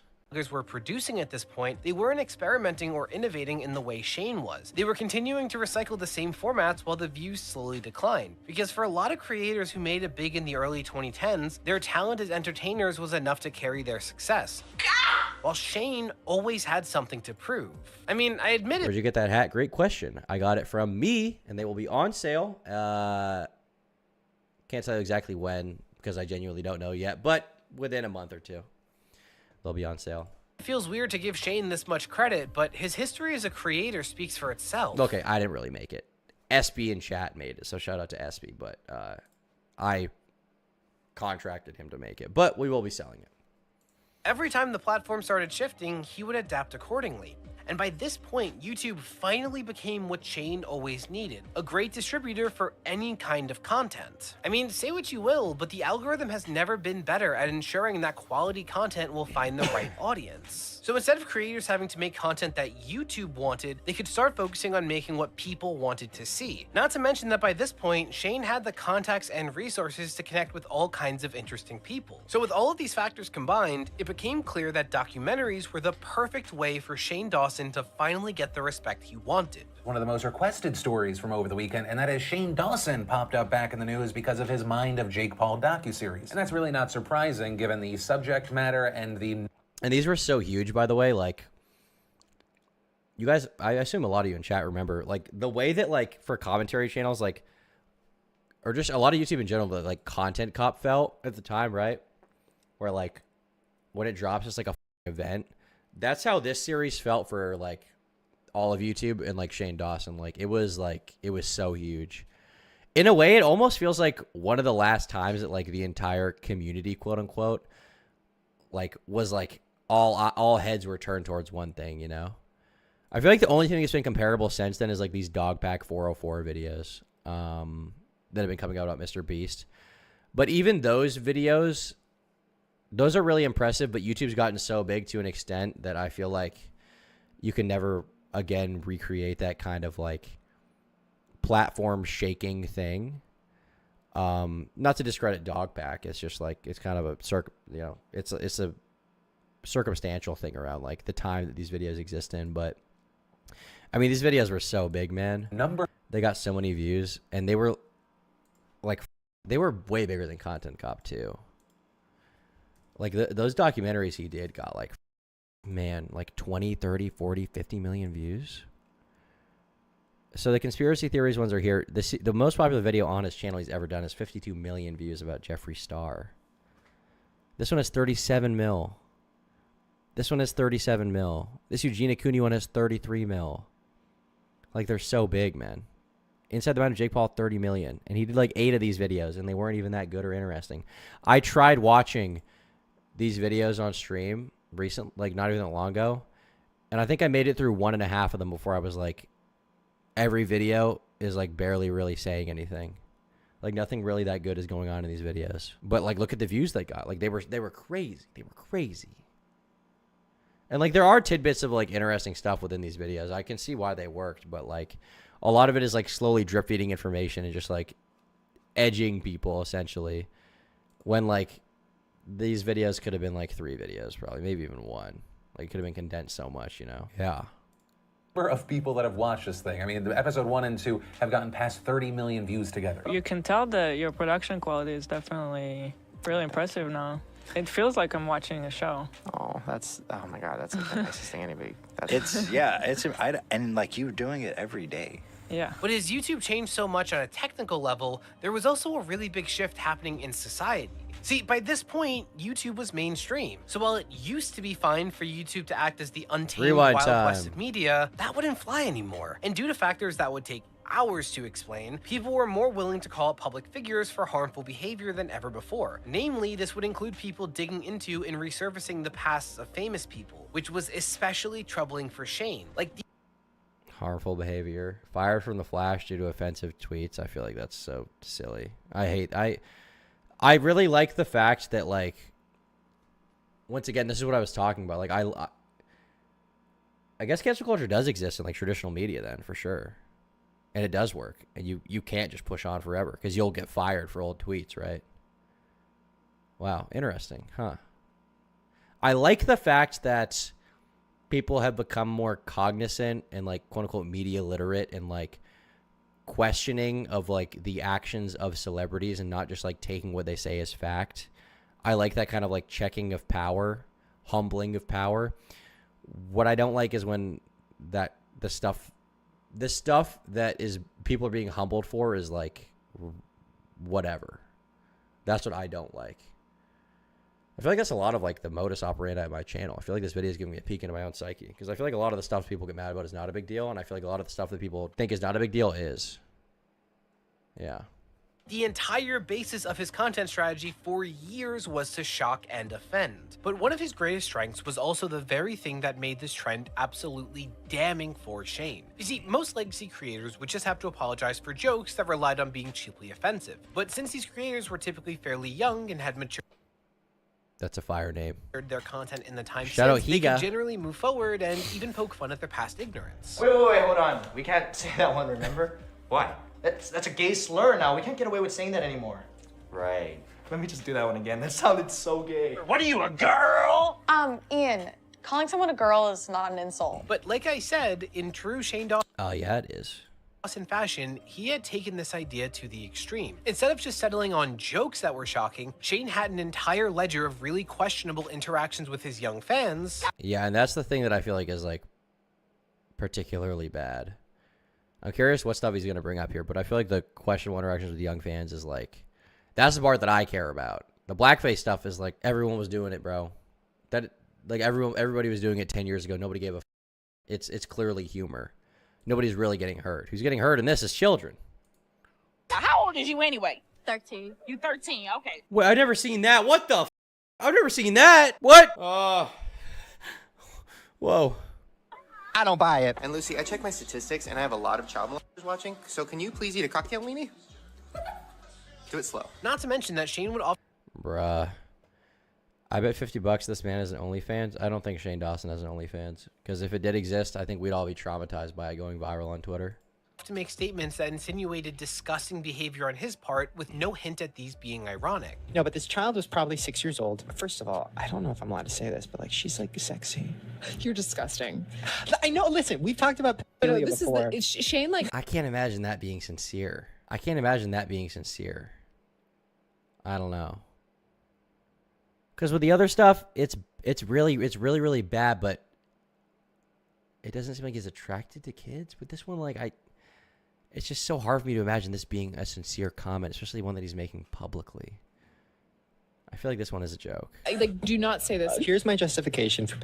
I can't. Okay, first of all, let me just say, touching children or anything of that nature is terrible. Sure. And you should not do it. But people have fetishes about, you know, everything. And there's websites on the internet where they can look at that weird. I feel like the way he's phrasing this is that it is a joke. As gross as it is, I feel like it is a joke. Am I wrong to think I don't think he's attracted to kids? Am I wrong to think that? Am I giving him too much benefit? Weird, creepy shit and off to it. Okay, fine, everybody do your thing. So why is it when somebody looks at Google's like naked baby on Google and off to it, they can get arrested? Stop giving benefit of the doubt, bro. No one jokes about molesting kids. Yeah, they do. What are you talking about? People obviously joke about child molestation. Yeah, they do. Obviously they do. The problem is if you're into it. Are you saying everybody who jokes about the Holocaust wants to do a Holocaust? Like, you would never apply that standard to anything else. Time you're coping? How am I coping? I can't wait for a time when Destiny turns out to be a Tom defends him to Kingdom Come. If Destiny was a you think I would defend him for being a that is insane. Thanks for the 10. The problem is it's creepy. I mean, yeah, it's a very, like, unfunny, like, gross, like, I'm not, like, enjoying the joke. I feel like I don't have reason to believe that Shane is attracted to children. Who have you ever heard joke about that? A lot of people. Me! I have joked about it. I have made jokes about kids. I don't do it to kids, because that's weird. You can't do that. But yeah, obviously, everybody makes jokes about this shit. You've heard me joke about racism, the Holocaust, the N-word for this long, and you're shocked that I think like stuff like that can be funny. There's a difference between making jokes about it and making jokes about it to children, which you cannot do. The last Turkish Thomas stream, I've said this like 100 times. So many comedians have joked about this stuff too. I've heard Shane Gillis joke about kids, and it was hilarious. And nobody thinks he's a... Now, Shane Gillis wasn't making it to kids. He hasn't kissed a 12-year-old. He hasn't done a bit where he's like, how old are you, 13, and then like look down her shirt. He hasn't done that. That is disgusting, you know. But like this idea that like people don't make jokes about, like you can't joke about it, like a lot of people joke about that stuff, bro. It depends, but the way Shane phrases it is insanely creepy and gross. Yes, I agree. And it's like It's like turning my stomach to hear him joke about it. I just don't have evidence to believe that he is attracted to minors. That's like the difference, right? That's all I'm saying. I don't want to defend him. I have no reason to defend Shane Dawson. I don't like Shane Dawson. It's like this I find to be way less offensive. This joke I find to be way less offensive than the interactions with minors. That I find to be like actually foul. This I see as like it could be product of his time. This stuff with the minors is like what the right? But I still don't know that he's attracted to kids. What I do know is that regardless of if he is or not, his interactions with those kids was potentially damaging to them as people, and that is like indefensible, basically, you know? Arrested. I don't understand that. So I typed in naked baby. First of all, I don't understand why anybody would be turned on by that. But That's the first good thing you said. But they were sexy. Bro. Jesus. I'm kidding. I laid the cat down on her back and came all over the cat. No, you didn't. I was also like 19. And while I think some of these stem from the underlying desperation. I don't think he f***ed a cat. Although that one, his tone sounds more like sincere. I feel like in that one, his tone sounds more sincere, but I'm still going to give him the benefit of the doubt that he probably didn't f*** his cat. But that one sounded like, I feel like the previous one sounded more insincere, more joking. And this, I feel like the cat one sounds more like he's just saying it. I feel like the cat one actually sounds more bad. Yeah, that's what I'd say about that one. Of Shane's career, many labels have now been permanently attached to him. Labels that he has desperately been trying to shake. I'm going to start by saying I am not a f***ing pedophile. I, Shane Yaw, my real name, go on record saying I am not. This video is fucking fire.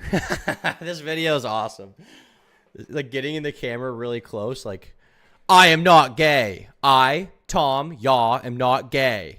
That is awesome. So after a decade, Shane had finally cracked the code on how to go viral without relying on that. But now every time he did go viral, it led to his past resurfacing. This led to even Jada and Jane Smith, part of perhaps the big... Oh, that was... Okay, this one was actually really bad. There was something where he was... I think they're showing in the background. He's like... I'll just let him play it, but... It's like Jada Smith on the wall, and he's like... Argh.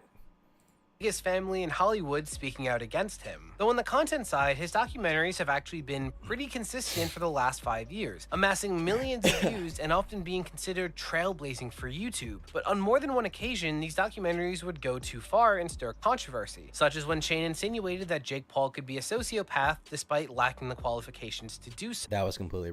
Yeah. This was like such a bad part of this series, man. When he's talking to that, like... Well, Katie Morton... I think she's not even like a PhD. He's talking with her about like how to diagnose a sociopath. And then like so much of this series is like trying to make it out like this 20-year-old kid is a sociopath as if he's like as if he's like in the presence of like a medical expert. That was like, Do you know who Jake Paul is? Doing like I don't know. People still like him. Who have you heard that likes Shane Dawson? Where is this person that likes Shane Dawson? Where are they? I haven't seen anyone that likes Shane Dawson. I feel like people are still making commentary videos about how he sucks. Where is anyone that likes Shane?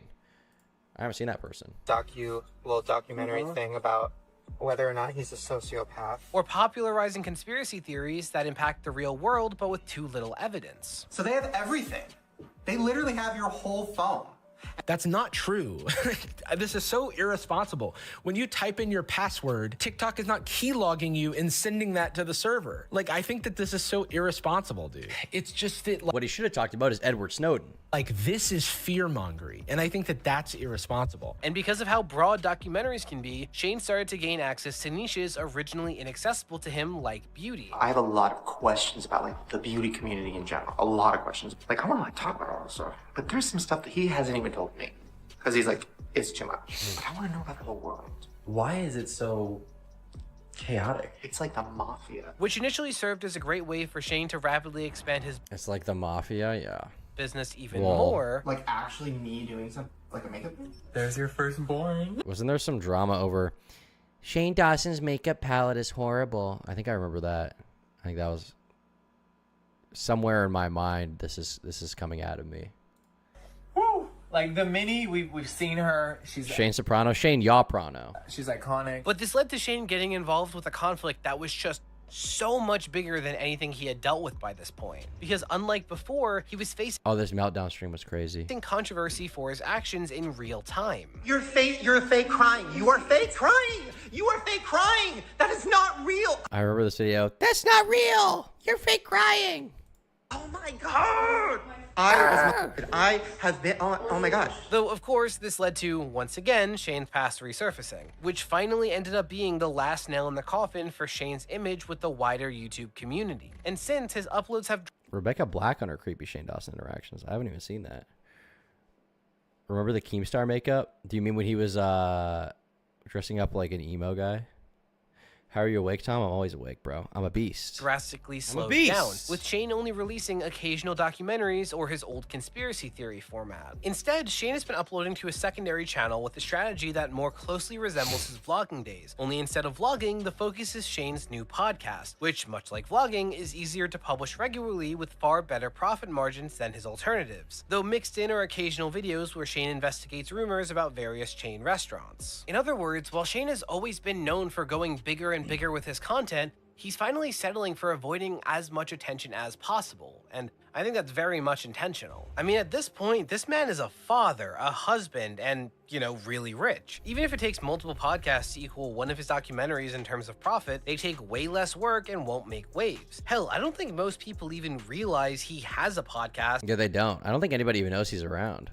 And I think that's by design. Ironically, it makes more sense at this point for Shane to unlearn everything he knows by sticking to making content for his dedicated fans instead of trying to be a central part of YouTube culture. In other words, Shane is running the exact kind of bonus channel that hindered his success in the past, though I'm not here to play psychologist. I set out to discuss the key elements that gave Shane the staying power that most creators dream of. So I guess that just leaves my take on this. Simply put, I think Shane's greatest strengths in constantly adapting his content were his ability to observe, his willingness to take risks and invest in projects that weren't immediately successful, and, well, a fair amount of desperation. At first, it was desperation for him to break into Hollywood, but then it became desperation to make YouTube work, because that was his only option. But either way, when participating in the grind of content creation, it is really easy for creators to focus so much on what they're doing that they limit their ability to pick up on ideas for strategy that they wouldn't be able to come up with alone. While Shane was always keeping an eye on the ever-changing ways that creators were finding success and incorporated whatever best practices he picked up.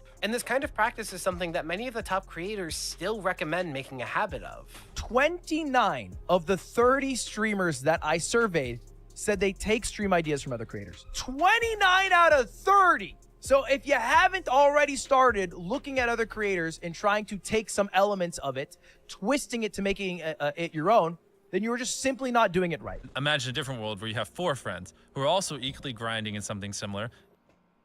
Yeah, well, interesting video by Jimmy Robbins. I feel like Shane did do a really good job of that. I feel like what really bit him in the ass though is like the blackface stuff. I think his newer audience didn't meld with that, and then obviously like the kid shit is just like whether or not he's attracted to minors. There's no real like defense for it, you know, like. I feel like regardless of the intent and like how disgusting you want to say like his heart is, like his heart of evil or whatever, I feel like the sheer negligence and shit, just all that shit, I think was going to bite him in the ass someday. And I mean, just to a certain extent, I think he definitely deserved it.